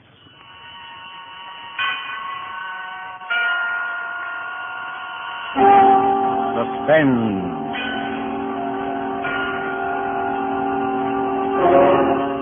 Tonight, Roma Wines bring you from Hollywood Miss Bonita Granville as star in Bank Holiday, a suspense play produced, edited, and directed by William Spear. Suspense is presented for your enjoyment by Roma Wines. That's R-O-M-A, Roma Wines. Those excellent California wines that can add so much pleasantness to the way you live, to your happiness in entertaining guests, to your enjoyment of everyday meals. Yes, right now a glassful would be very pleasant, as Roma Wines bring you a remarkable tale of suspense. And with Bank Holiday and with the performance of Bonita Granville, Roma Wines hope indeed to keep you in suspense. It happened the morning after I became engaged to Harold. I got to the bank a little early that morning, hoping I'd be able to see him for a minute before we opened for business. And sure enough, Harold was just hanging up his hat and coat when I came in the door. You see, I'm one of the junior tellers at the main branch here in town. Or rather, I was. And Harold is assistant manager. That's how we met. So this morning, I didn't stop at my own cage, but went on through the gate and walked up quietly behind Harold. Hello, darling. What? Why, Mr. Osborne, don't you remember me? I'm the girl that you're... Please. Morning, Mr. Osborne. Oh, good morning, Johnson. Miss Evans, would you step into my office for a moment? Why, certainly. Jane, really, you mustn't. I mean... What? I didn't do anything. I just said that... Suppose someone had overheard. Don't you see Well, what how... if they had? They'll all know about it in a day or two But anyway. that's just the point, my dear. They mustn't. They mustn't. But we're going to tell our friends, aren't we? Jane, I thought you understood all that. You know how the bank frowns on office romances. After we're married, it'll be different. But Harold, this is different. We're engaged. Nevertheless, my dear, the policy of the bank distinctly Oh, is... phooey on the policy of the bank. This is our business. But, Jane, the bank is my career, and I'm only thinking Of about... the bank. And I'm thinking of our life together. Now, Jane, please be practical. In my position here, I simply must live up to the standards of the bank. The bank, the bank, the bank. Sometimes I wish I could meet somebody, just somebody, who hated banks. Wasn't a very good way to start off an engagement, or even to start off a day's work, for that matter. I went back to my cage feeling miserable. I got out my cash for the day, including the little package of 25 $1,000 bills that a client of ours always called for on Friday. We never asked why. That isn't the bank's business. And I unlocked my cash drawer and put the money away. Then it was 10 o'clock. And I opened my window for business. There weren't many people in the bank yet. But at my window, there were two men. Good morning. Good morning. Can I help you? Yeah. This is a stick-up. What? Just take it easy and do what we tell you, and you won't get hurt. But my friend here's got a gun under that newspaper he's carrying. And I love to use it, sister. What do you want me to do? Here's a paper bag. Fill it up. All right. And don't forget those 25 G notes that George Oliver calls for every Friday. The what? Don't stall. We know all about them. That's one reason we're here. Now, don't make any funny moves, sister. Because if you do, it's... Kate.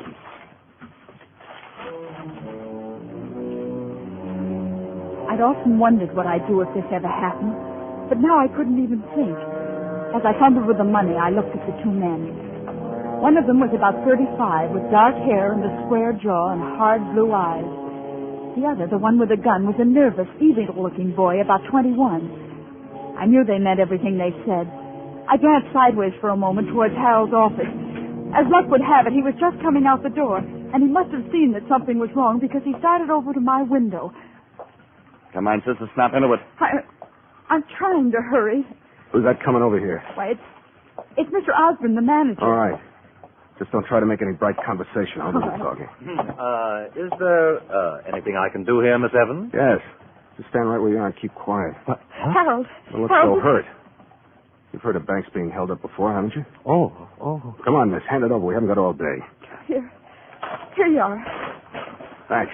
We ought to take her along. Don't be crazy. Come on. We ought to take her. No, you can't. You can't do that. Miss Evans is one of my most trusted employees. And I'm his fiancée. Oh, you were, are you? Jane. Now, I know we ought to take her along. You're a fool, Sonny. Oh, yeah? Well, Harold here don't think I'm so dumb, do you, Harold? Because you know what happens to your girlfriend if you set the cops in it. No. Yeah. Caton. Don't do anything, Harold. I'll be all right. I'll be all right.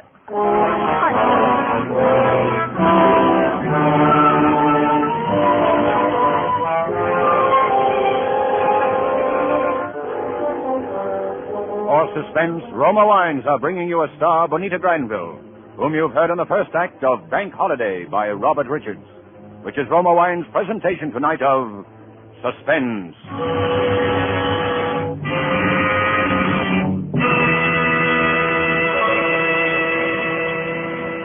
Between the acts of Suspense, this is Truman Bradley for Roma Wines.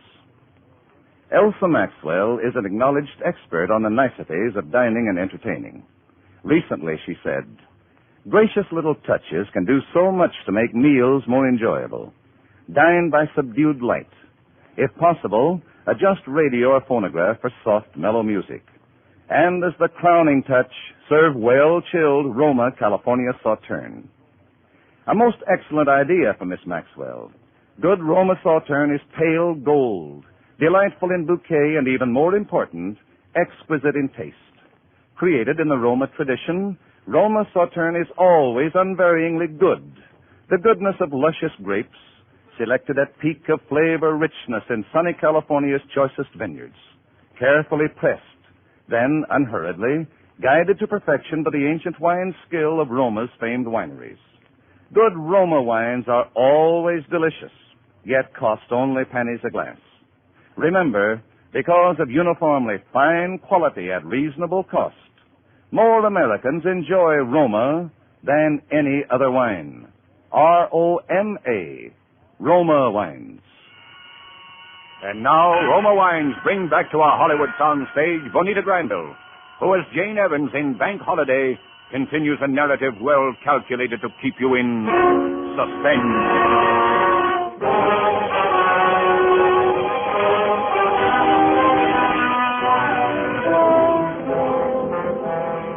Why would I tell a couple of bandits who came in to hold up the bank that I was engaged to Harold, particularly when Harold was the manager of the bank? It was crazy, but there were a lot of crazy things I did that day that I didn't understand myself until later. Naturally, when I told them that, they took me along as a hostage. And the next thing I knew, I was sitting in the front seat of a big blue car, beside the one called Frank. And the other one, called Sonny, had tied a blindfold over my eyes. And we were driving. Once we drove in somewhere, and for 15 or 20 minutes, there was a lot of banging and clattering around the car. Then we drove on. At first, I was too frightened to even breathe. Then I began to get angry. Just What do you think you're going to do with me? To tell you the truth, I haven't quite made up my mind. Yeah? Well, I have. Shut up, Sonny. I demand that you at least take this silly blindfold off. Oh, no, we couldn't do that, darling. Well, then you might see how we'd strip this car down just now. Change the hood and the fenders and the plates. Shut up, Sonny. You talk too much. Well, what's the difference? She ain't going to be around at I said shut up! What's the matter? You getting soft? No. But a bank rap is enough without having some trigger-happy punk of a kid. You better not talk to me that way. I'll talk to you any way I want to. Watch out the back for cops. Cops? You don't think the little lady's boyfriend is going to... I wouldn't want to bet too much on it. But you, Miss Evans? I don't know what you're talking about. All I know is that at least Harold isn't a cowardly bully. Oh, I'm sure Harold is the perfect gentleman. But I got a hunch he's also the perfect banker. I don't know what you're talking about. I just don't want to admit what I'm talking about, which is that in spite of anything that might happen to you, Harold will turn us in. He wouldn't. No? Maybe we could check on that. Turn on the radio. What's that going to prove? Short wave. All the latest equipment for bank robbers, sweetheart. That's us. LAPD. Car 17. Car 17. A disturbance at 8th and Pico. Disturbance at 8th and Pico. That's all. LAPD. Car 17. Roger. That's all. Car 17. Well. LAPD. The general alarm. General alarm. Uh-huh. 2 unidentified men are wanted for a holdup of the main branch of the 42nd Bank and Trust Company and for kidnapping a woman employee answering to the name of Jane Evans. Oh. When last seen was wearing a light blue dress, black shoes, has blonde hair, blue eyes. He done it. See what I mean, Miss Evans? Well, it was his duty. Why shouldn't he? Nothing, no reason at all. It's just a question of who rates the most of the guy, I guess, his boss or his woman. All right, Yasri. I told him what I'd do. Well, what are you going to do? Well, Miss Evans, I think we'll drive up this little side road here and let you out. Oh? You shouldn't have any trouble hitching a ride back. What? If you do, just try what Claudette Colbert did in that picture, remember? Hey, are you kidding? You heard what they said. She was nothing but excess baggage anyway. Now she's just another way they can identify her. All right. That don't mean we let that guy get away with it. I told him what I'd do to her if he squawked, and I'm done it. You're going to do what I tell you. Oh, yeah? If I told you was yellow. Now, what was that you said, Sonny? Oh, all right, Frank, but... Cops! They're turning in here. Give me your gun, Sonny, and get down on the floor under that blanket. I'll plug him, Frank. Get down on the floor. You're nuts. Forget it, Frank. I know what I'm doing. You do what I tell you. That's right. Keep covered up and keep quiet. All right. Take off the blindfold, Miss Evans. Look here, if you think... Now you're going to kiss me, and you better make I'm it gonna... good, because this gun's going to strike in your wrist. All right, now. Hey. Well.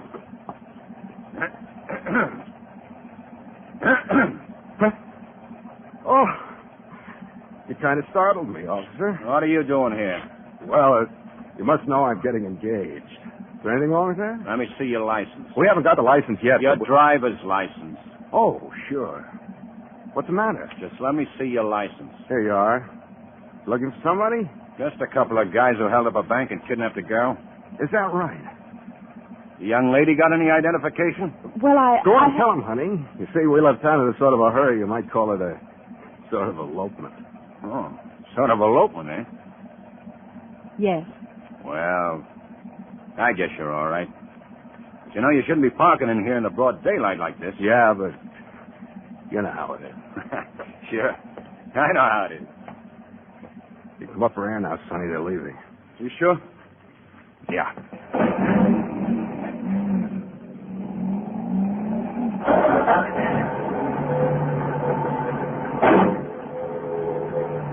Well, Miss Evans, I'm afraid that under the circumstances, you'll have to put up with our company a little longer.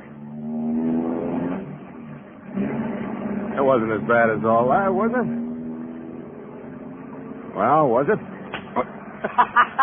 She's like to mind the boys.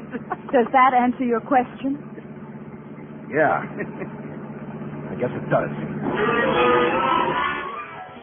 Here I was, my life completely in this big ape's hands, and I had to slap his face. I knew I'd made him angry, and what was even more dangerous, I'd hurt his pride. There was nothing to do about it now. For a long time, we just drove along, and nobody said anything. We were crossing a stretch of desert, heading toward a mountain range, and it just passed through a little town.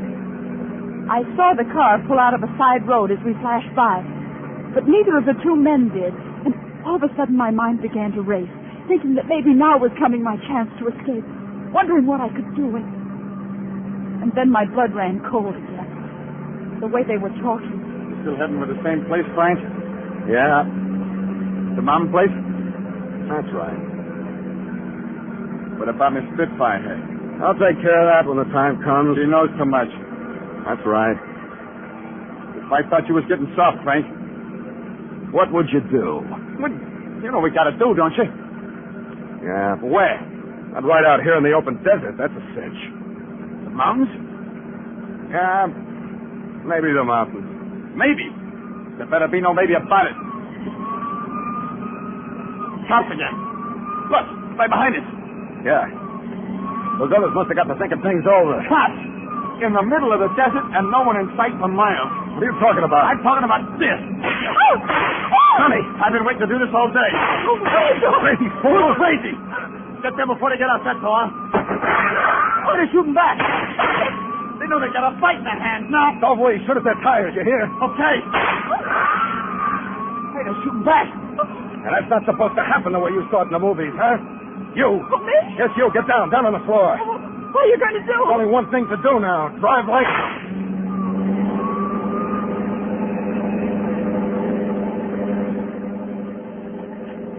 At first, I wasn't afraid at all. It was even a little exciting.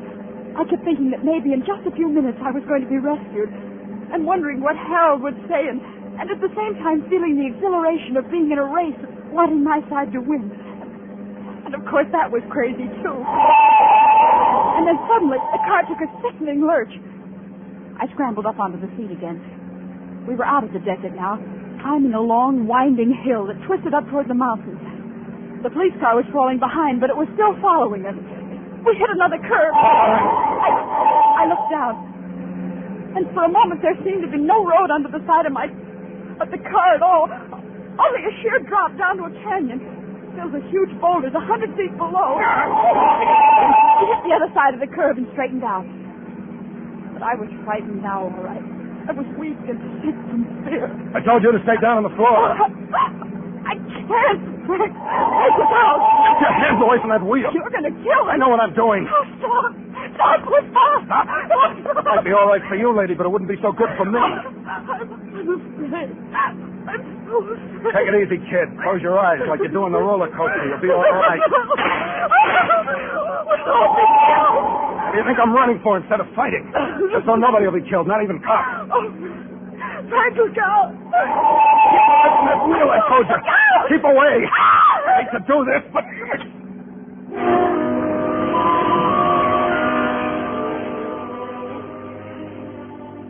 I saw his fist rush toward the point of my jaw, and that was all.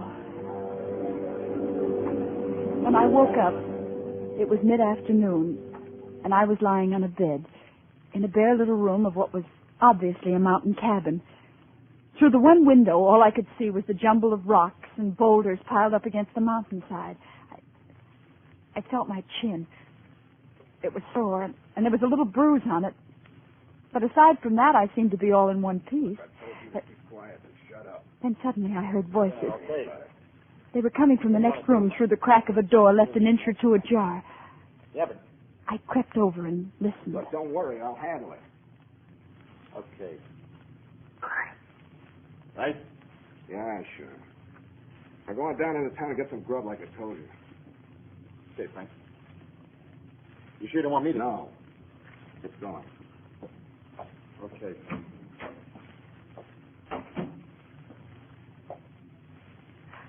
I stood by the door, frozen with fear.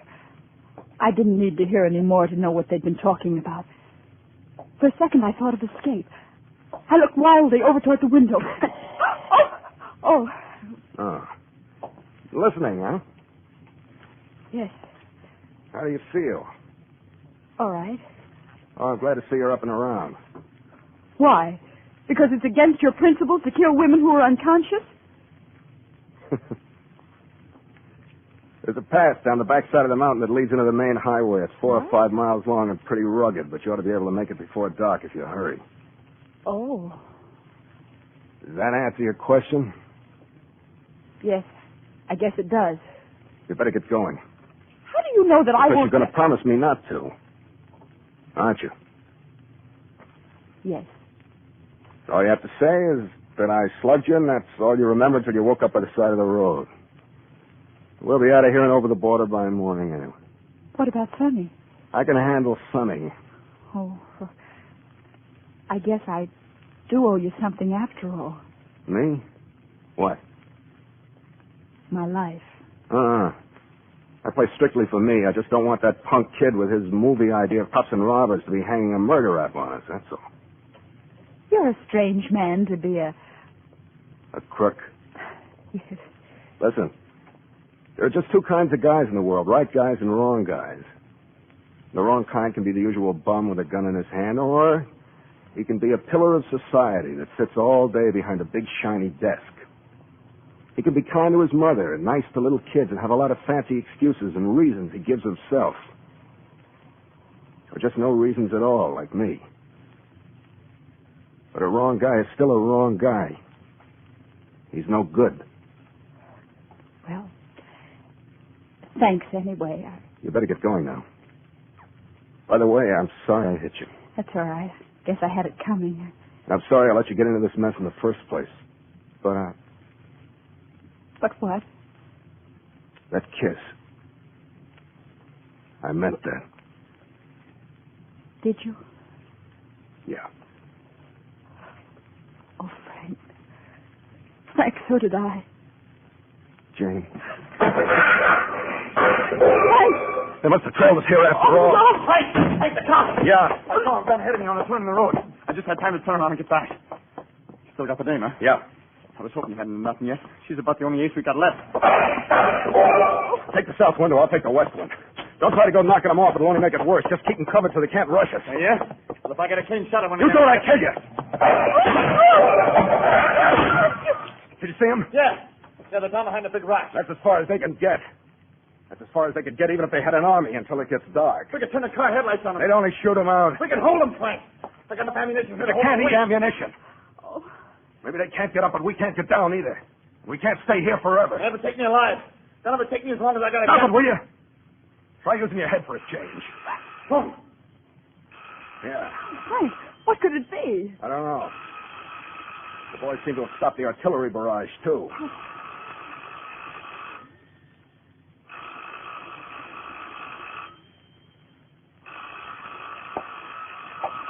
Don't answer it. What's the difference? You don't think we're going to kid anybody that we're not home, do you? Yeah? Oh, yeah. Uh-huh. Yeah, she's here. Oh, Frank. Sure, she's all right. Who is it? It's your boyfriend, Harold. Harold? He came along with the cops. He's on the Forest Ranger's emergency call box just down the road. Let me talk to him. You worried about him? No, it isn't that. But let me talk to him. Sure, go ahead. Harold? Yes, so am I. Oh, no, nothing like that. They've been quite all right. Yes, of course they are. No, there's nothing to prevent them from killing me anytime they want to. Listen, Harold, all you care about is getting the money back. And me, isn't it? Yes, I know. All right, wait a minute. Frank, you said you were near the border. How long would it take you to get there? A couple of hours. One would put us in the clear. Would you give them back the money and me? Will the cops go for a deal like that? They've got to. Harold, what's getting dark got to do with it? Of course you can't storm the place and expect to find me alive. Now listen, they'll give back the money. Yes, I'll bring it down myself. But you've got to give them an hour's start. Well, you can just say that they rescued me and the money, but the men got away. Oh, no, Harold, nothing like that. You've got to promise me. On your word of honor. Your solemn word of honor, Harold. All right. They'll do it. Okay. Are you nuts? It's our only chance. Harold, all right? Yes. I'm coming down now. Here she goes down there. Keep going. The dough's still in the paper bag. It's on the table. Frank, Get going. All right. Goodbye. Goodbye. Harold, just so you don't have an idea you're getting away with anything, I think you're a dirty liar.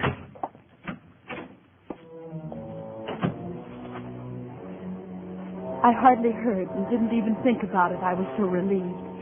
And still so bewildered by everything. Running down the hill with a paper bag of money clutched in my hand.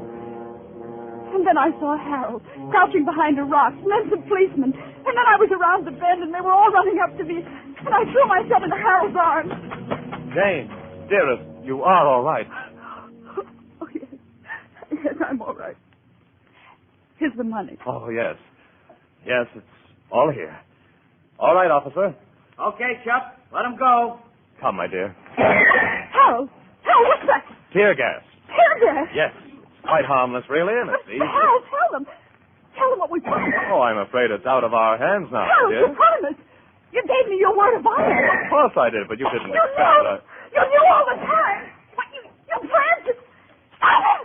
Stop it! Please, my dear, Oh, you're let me go. overwrought. Let me go. Stop it!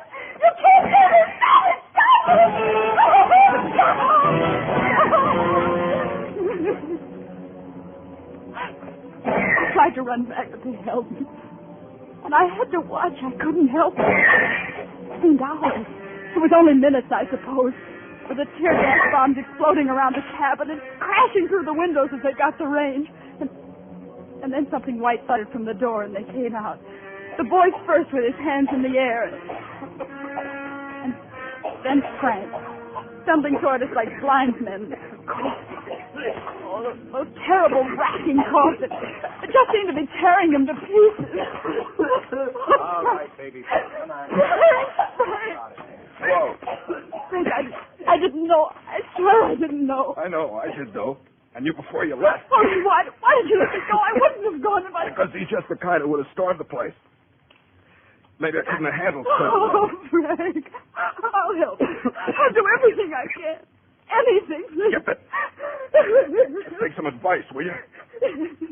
Next time, be sure it's a right guy.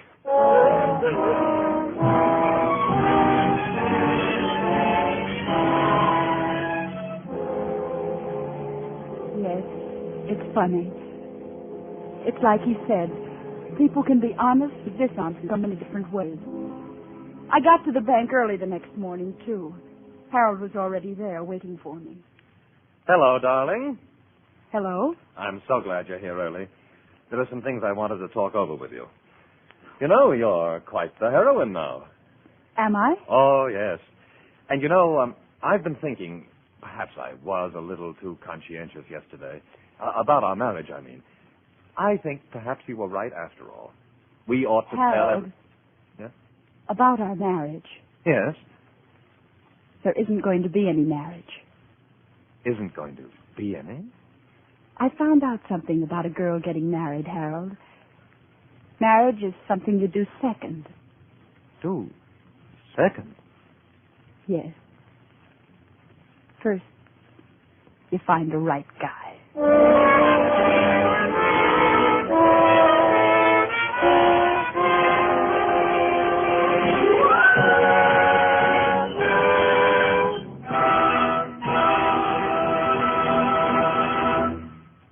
And so closes Bank Holiday, in which Roma Wines have brought you Bonita Granville as star of tonight's study in Suspense.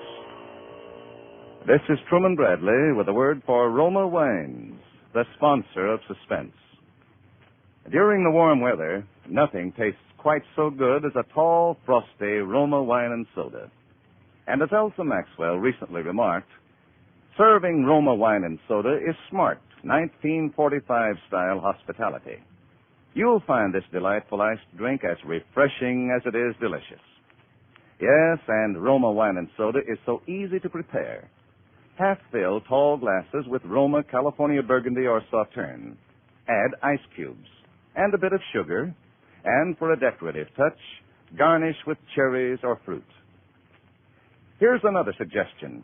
For a delightful aperitif, Sip delicious Roma Sweet Vermouth, well chilled. Zestful, full-flavored Roma Vermouth, both sweet and dry, is blended and developed with all the traditional wine-making skill of Roma wineries. Is made and bottled in the heart of California's famous vineyards, yet surprisingly low-priced. Try Roma Vermouth soon, won't you?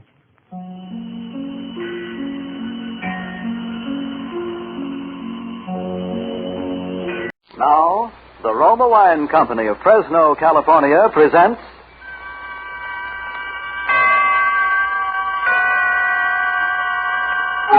Suspense.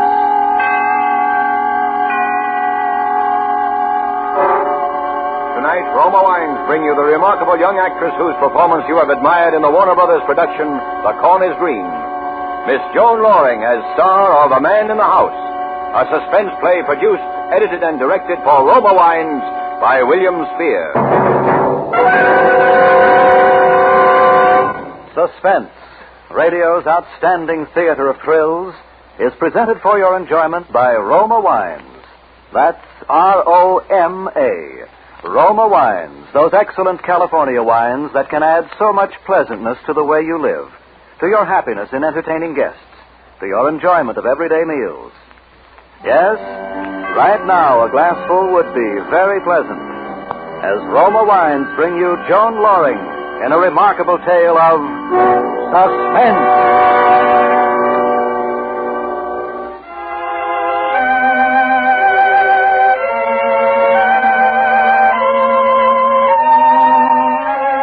When I was 17, they called me that pretty little Barrett girl.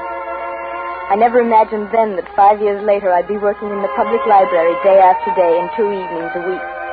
One of the mousy, tight-mouthed librarians who frown and rap a pencil when the adolescent scuffling and giggling becomes a little too unruly. I never dreamed that pretty little Barrett girl would become Prim Miss Barrett, nor that my mother would...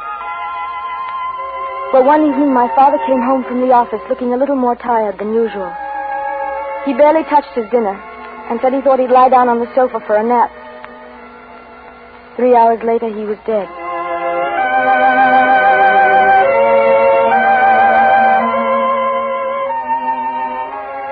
From that day, Mother was a changed woman, and our house was a changed house. She became suspicious and bitter and solitary. After a time, people stopped coming to visit, and Ted Roper learned not to call for me. I suppose I should have rebelled, but I was never a rebellious spirit, and I knew Dad would have expected me to stand by her. And so in a year or two, things had completely changed for me. I was working at the library, stamping cards and checking books, and rapping on the desk when the giggling became too loud in the corner. Ted Roper went away to school, studying to be a doctor, and by the time he came home to set up his own practice, he was called up for the medical corps. I'd get postcards from him from time to time, and meanwhile I worked at the library and came home and cared for Mother, because her health had grown progressively worse. Now she was in a wheelchair and always in pain, although she'd never consent to see a doctor.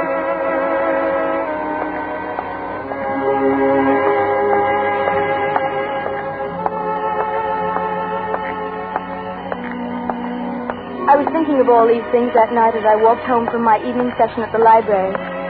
Maybe it was because Ted was back in town. He had his medical discharge and he'd set practice up again. He'd come to the house once, and I knew he wouldn't want to come back again. And so I walked home alone in the dark, thinking how once they had said... There goes that pretty little Barrett girl. But now they said... What Emily Barrett and her mother need is a man in the house. I looked up at our house. It was shabby and run down. And the vacant lots on either side of it and across the street were wild with unkempt weeds and grass. A single light was burning in Mother's room. The rest of the house was dark. I opened the gate, and then I stumbled a little.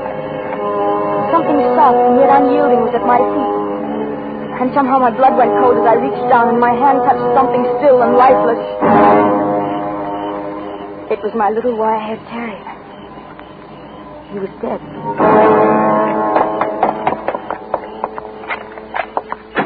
Mother, poor Ruby. Mother, what is it? Oh, Emily. Close the door. Who are you? Another sound out of you. Close the door. Who are you? What are you doing Don't here? turn on the light. Just stay where you are. Mother, are you all right? I haven't harmed her yet. And I won't harm you if you do what I tell you. But if you annoy me as Rover annoyed me outside, you did call him Rover, didn't you, Miss Barrett? What are you doing in our house? I'm your guest, Miss Barrett. I trust your hospitality will measure up to the standards I set for you. May I turn on the light? No, don't move. I'll do it. Oh, you find my hand cold on your arm. I didn't expect it. And the light switch is to your left, isn't it? Yes. Mm-hmm. I misjudged a little. That's why I touched you. It might have been better to have stayed in the dark, you see. He was ugly. His face was horribly scarred. The entire left side of it was drawn out of shape by the rigid, livid skin. The scar tissue seemed to distort his features into something evil and unclean. I'm not the most handsome guest you've ever had, am I? Emily. Oh, Mother, don't cry. I'm here now. Don't cry. Oh, I'm frightened. I'm so frightened. You'll only work yourself up by crying. Try not to, dear. It'd be advisable for her to stop whining. It annoys me. Please, Mother, please, dear. And Rover annoyed me, you know. What are we going to do, Emily? Why has he come here? I'm your guest, madam. If it's money you want, we don't I've told you I'm your guest. I seek food and shelter as befits a guest. And you mustn't make one feel unwelcome. He's mad, Emily. He's a You madman. mustn't say that, madam. He killed the dog and then he sneaked into the house. He's been through every room. He has your father's revolver, and he wouldn't turn on the lights except the one in my room. Mother. He made me wait here in the dark for you. Oh, Emily. Emily, I feel sick. Oh, stop that whining. It annoys me. Don't you hurt me. Don't you dare. Mother, please, please, dear. You annoy me, madam. I suggest you retire for the night. Emily, no, I couldn't. I couldn't sleep. Will you be good enough to take your mother into her bedroom, Miss Barrett? What are you going to do? I've told you. I'm your guest. Well, Miss Barrett. Come along, Mother. Let me wheel you into your room. Oh, I don't want to, Emily. I don't want Mother. to. The conveyance needs oiling, madam. Don't speak to me. Don't talk to me. Oh, by the way, Miss Barrett. Yes? Don't trouble to close the door. And don't attempt to talk secretly with one another. I find it a very annoying habit. Emily, he's mad. He's insane. I don't know what I've ever done if it should happen to me. Try to be calm, Mother. Let me help now. Lie down on the bed, why don't you, dear? Try to relax. Oh, I couldn't. But if you could get some rest, you'd feel so much better. I'm not getting out of this wheelchair. If you could let yourself sleep, Mother. No, I tell you I can't, Emily. If you just take your pills... What was that? What did you say? Answer me. My mother ordinarily takes sleeping pills for her insomnia. Not tonight, Emily. I won't take them tonight. I couldn't. I think you will, madam. No, I won't. You can't make me. Is that her bottle on the bedside table there? Yes. Mm-hmm. I'm not going to take How them. many does she take? 2. I won't do it. Here. Go on, give them to her. Emily, no, don't make me. What will you do if she sleeps? Wait and rest. Wait under the shelter of your roof. No. You promise I'll be at her side when she wakes in the morning? Yes, I promise. I'll give her the tablets. No, I won't take them. Very well. Take them now, Mother.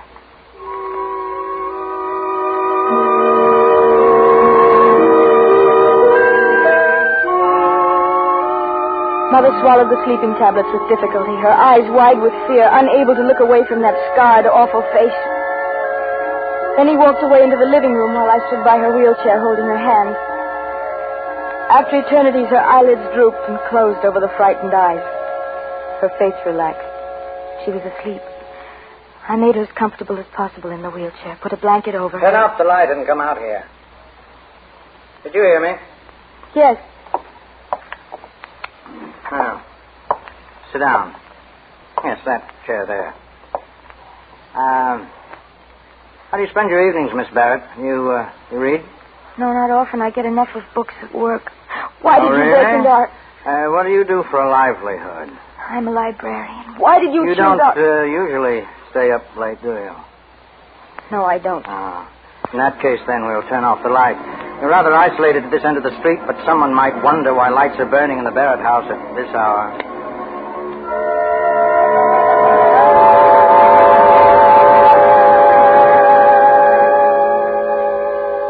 Why sit so uncomfortably, Miss Barrett?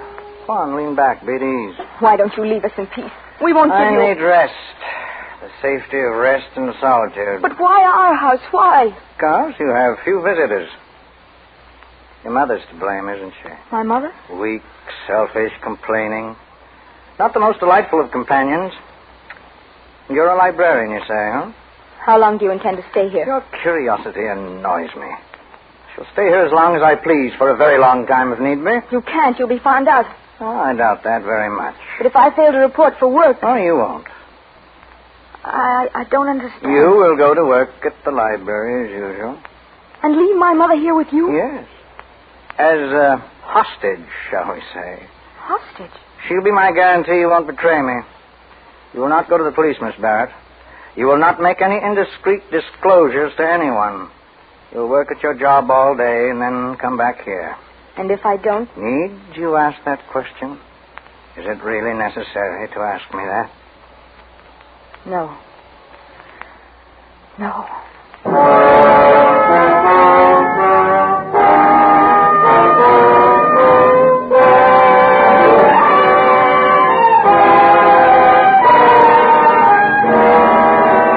For Suspense, Roma Wines are bringing you a star, Miss Joan Loring, in A Man in the House, by Leslie Edgley. Roma Wines' presentation tonight in radio's outstanding theater of thrills, Suspense.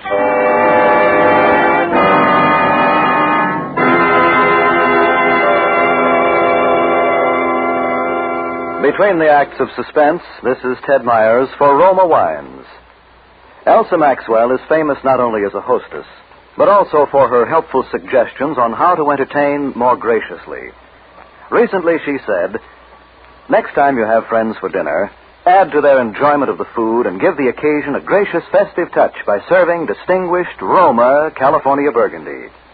Even when ration points are low, your simple menus take on added glamour, added flavor goodness with Roma Burgundy. Serve cool. Yes, Elsa Maxwell's suggestion is one that lends enchantment to dining. You'll enjoy Roma Burgundy.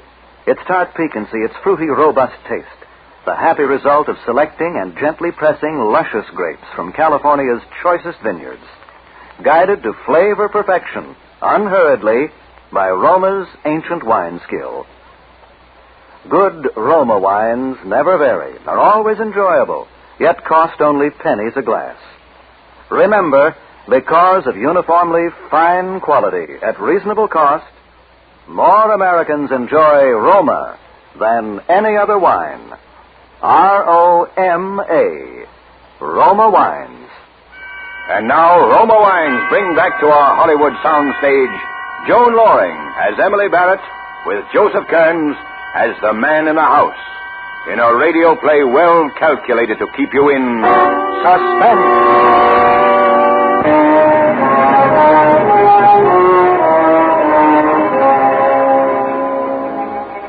The rest of the night passed in silence. He didn't speak to me again, and yet I knew he was staring at me from his chair, staring at me in the dark. Except for the single time he moved to bring the dog into the house. I was still frightened, so frightened. But it was the morning I thought of.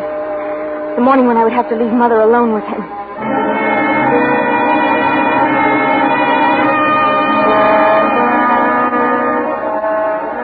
We ate breakfast together, the three of us silent at the table. His face was uglier than ever in the morning light. He'd watched me prepare breakfast with wary eyes. Now he wolfed his food down as though he hadn't eaten in some time.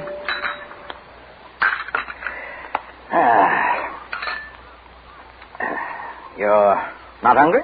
No. And you, madam? I'm not hungry. I'm sorry to hear that. Is it time for you to leave, Miss Barrett? Leave? Emily, what does he mean? Your daughter has a job, Mrs. Barrett. You wouldn't want her to leave it, would you? Emily, no, you can't leave me here. You can't. You'll be all right, Mother. Really, you will. It's the only thing I can do. Emily, no. You'd better go, Miss Barrett. And remember your responsibility. Yes. Yes, I remember. My day was a nightmare. I performed my duties automatically. And all the time my mind raced with speculation. What was he doing? Was Mother all right? How could I possibly get him out of the house? Reverend Randall, please. I couldn't tell anybody. I knew that. I didn't dare. He'd kill her in a minute. My card's expired, but could I land? For Mother's sake, I had to keep silent. I had to. And meanwhile, stamp books.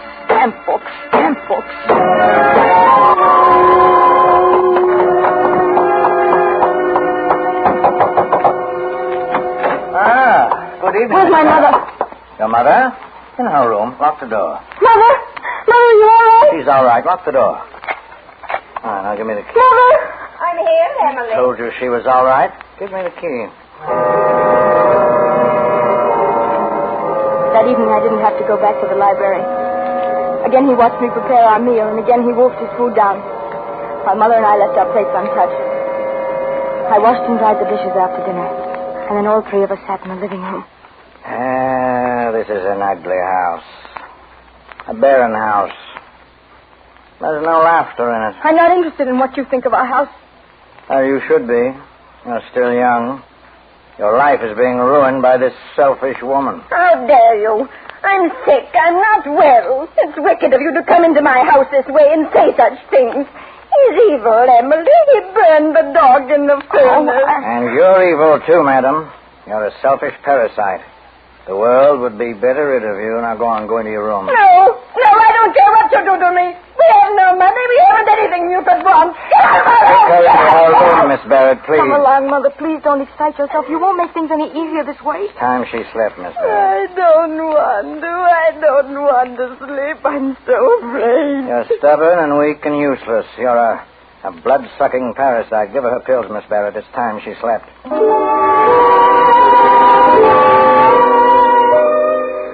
Mother refused to leave her wheelchair again, but I persuaded her to take her sleeping tablet. And after she'd fallen asleep, I returned to the living room. He sat in a chair where he could watch the door and windows. One side of his face was twitching, a nervous tic he couldn't control. You have permitted your mother to ruin your life. That isn't true. Of course it's true, I know. I've seen it happen before. I know all about it. I've been trapped just as you're trapped now by your mother. I won't stand for you talking like that. I know about women, domineering women. There was one. Well, she'll never bother me again. You killed someone. Did I? That's why you're hiding here. Is it? Did you kill someone? I'm not sure. Maybe someone annoyed me. I'll kill if anyone annoys me. Don't annoy me, Miss Barrett.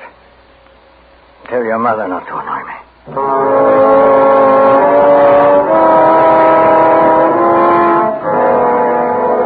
That night went by, crawled by as the first night had done. At 10:30, he switched off the lights, and then we were sitting in the dark again in silence, hour after hour.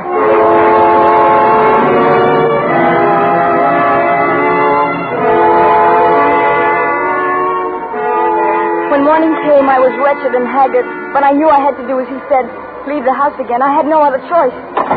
I had to leave Mother with him. I'd have to go about my duties as usual. For a moment, I thought of going to help. But I knew what he'd do to her if someone even approached the house. And then as I came down the front steps, my heart almost stopped. But Ted Roper was coming up the front path. Morning, Emily. Hello? I'd heard your mother wasn't too well, and I thought I'd drop in a minute and see her. No, I don't think you'd better. She's asleep. Well, that's too bad. I wish I'd stopped in last night. I was in the neighborhood, and I was just on the verge of knocking on your door, and I noticed your lights were out. Oh, yes, we retired early. Is there something wrong, Emily? No, there isn't. You look worn out. Getting plenty of sleep? Yes, I am. You've got to get a lot of sleep. And as he stood there chattering on about my mother and my health, I'm afraid you're working. I could see the curtain in the living room move. And then your mother not He was watching us. He could probably hear every word that was being said. Emily, you're not listening. Are you well? Of course I'm well. Will you leave me alone, Ted? Of course, if that's the way you feel. I'm sorry, Ted, but I have a headache. I'd appreciate it if you'd go on. Certainly. And as Ted disappeared down the street, I turned and looked into the window. He was standing there back of the curtain, smiling, as if in approval.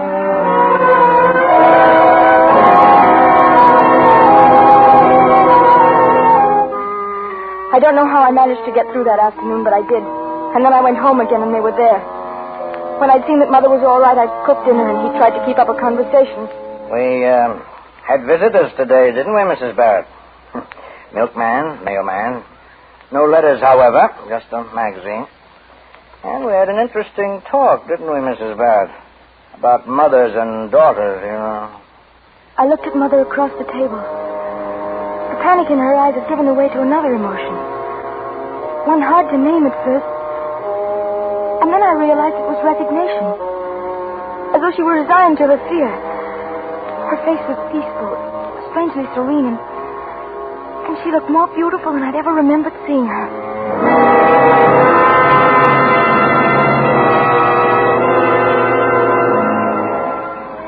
After dinner, we sat in the living room, silently. He looked tired, deep circles under his eyes, and his face twitched involuntarily. I felt unbearably tired, my eyes so heavy. Miss Barrett, I think you'd better go to bed. Go to bed? You'll sleep. No, I couldn't. There's no excuse for not sleeping. You see how easily your mother can do it? You'll take some of her tablets. No. Take them. But my mother... She'll take them, too. She knows how. And then I knew why he wanted me to take the pill. He needed sleep for himself. All right, here, Miss Barrett. All at once, I had no resistance left in me. I took the water from him. He was leaning over me in the chair. And then I swallowed the tablet. Sleep couldn't have come immediately, and yet somehow it was like a swift black curtain shrouding my mind.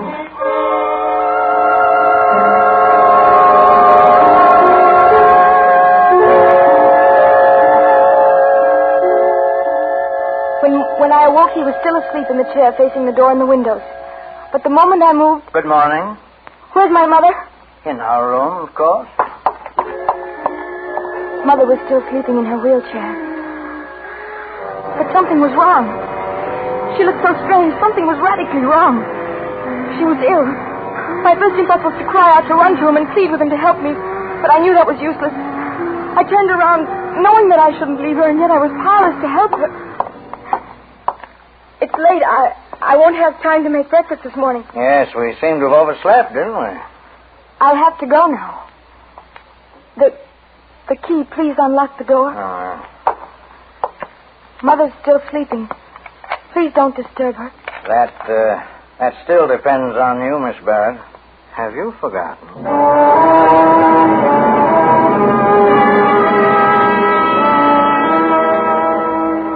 I left the house desperate with fear. Mother had to have medical attention immediately, and yet I didn't dare call anyone in. I didn't dare do anything that would endanger her life. I didn't know what to do. I walked blindly and rapidly along the sidewalk, almost running, not knowing where I was going. And then I saw Ted. Hello, Emily. Headache better? Oh, Ted. What's wrong? What is it, Emily? Ted, you've got to help me. You've got to. Oh, Ted. Here's my car, Emily. Sit down now. Tell me what's wrong. And then I told him the whole story. And when I'd finished, he said... I'd better go to your house at once. But you can't, Ted. I can't let you in the house. You won't have to. I'm not letting you go back there. But I must. I can't leave Mother with him. All right, then. Go back to the house. Tell him you went for a doctor. Oh, I couldn't. Tell him that, Emily. Tell him you saw your mother was ill when you woke up. Tell him you called a doctor and you said nothing about him being in the house. But he won't believe me. I know he won't. We've got to gamble he will. I'll drive you back to the corner. Give you time to walk to the house and explain things to him. Then I'll make my call. And then what, Ted? What will we do then? I don't know, honey. But do as I say. It's all we can do just now.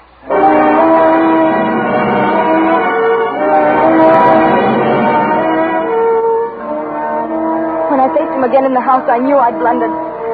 I should never have taken a chance. I shouldn't have left Mother in the first place. What are you doing back here? Why aren't you at the library? I didn't go to the library. Huh? My mother's sick. I called for a doctor. What? I phoned for a doctor. He'll be here soon. You told him about me? Oh, no, I didn't. You're lying. You're lying about your mother. You tricked me. My mother's ill, I tell you. She was sick when I looked at her this morning. You must believe that. We'll find out. Come on, in the bedroom. Oh, wait, the doctor's here. Huh? He's coming up the walk. Don't let him in. Tell him to go away. I can't do that, not after calling him. He'll know something's wrong. Then he'll call the police, won't he? That's exactly what I warned you not to do, isn't it?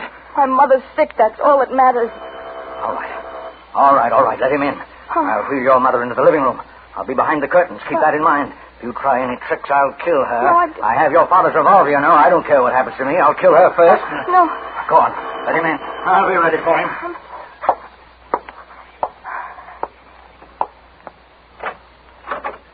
Hello, Emily.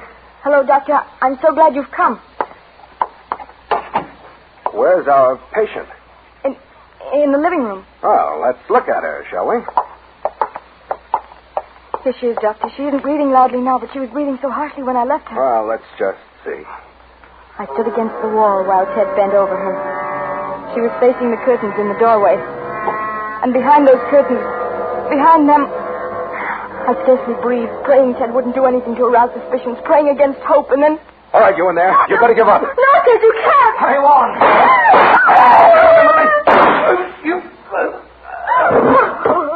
Oh, Mother. Easy, honey. Take it easy. You let him kill her. After I told you let him kill her. Honey, listen to me. It was the only thing I could do. It was you who killed her. You really did it. Emily, Ted. listen. Look at this bottle of sleeping tablets in her lap, almost half empty. And she's cold. Cyanosis, blue lips and skin. She took an overdose of sleeping tablets. She was already dead, Emily. Already dead? You knew that when you told him to give up? Yes. I knew I couldn't leave you in the house with him. He'd have found out, and then he'd have flared up and killed you. I had to do it, honey. I had to provoke him into shooting a dead woman. To give me time to shoot him. I didn't know where he was. Oh, Ted. He told us she'd ruined my life. He called her a parasite. Do you think she... I think so, honey. She did it so you might live.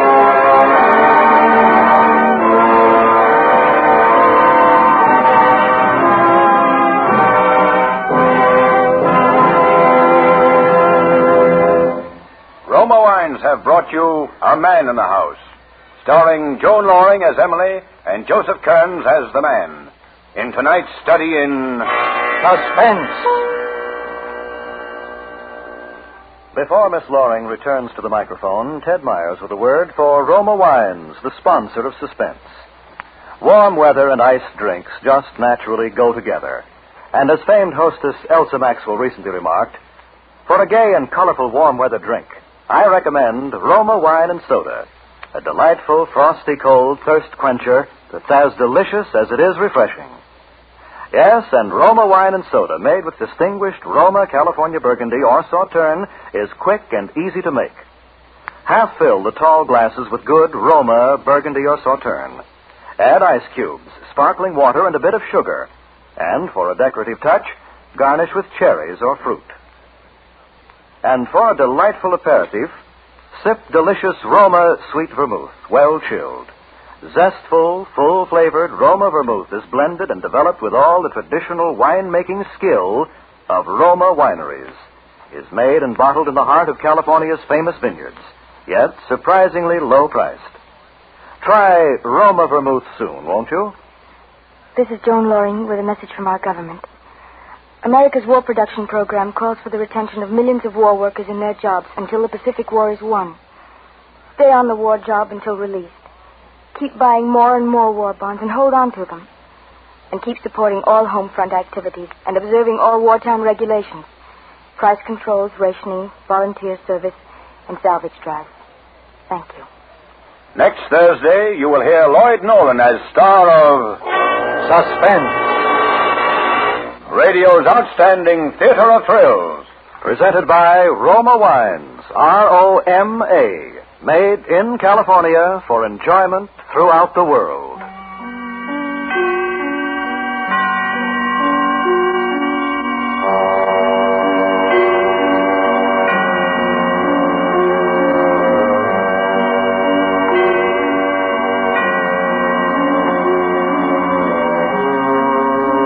This is CBS, the Columbia Broadcasting System.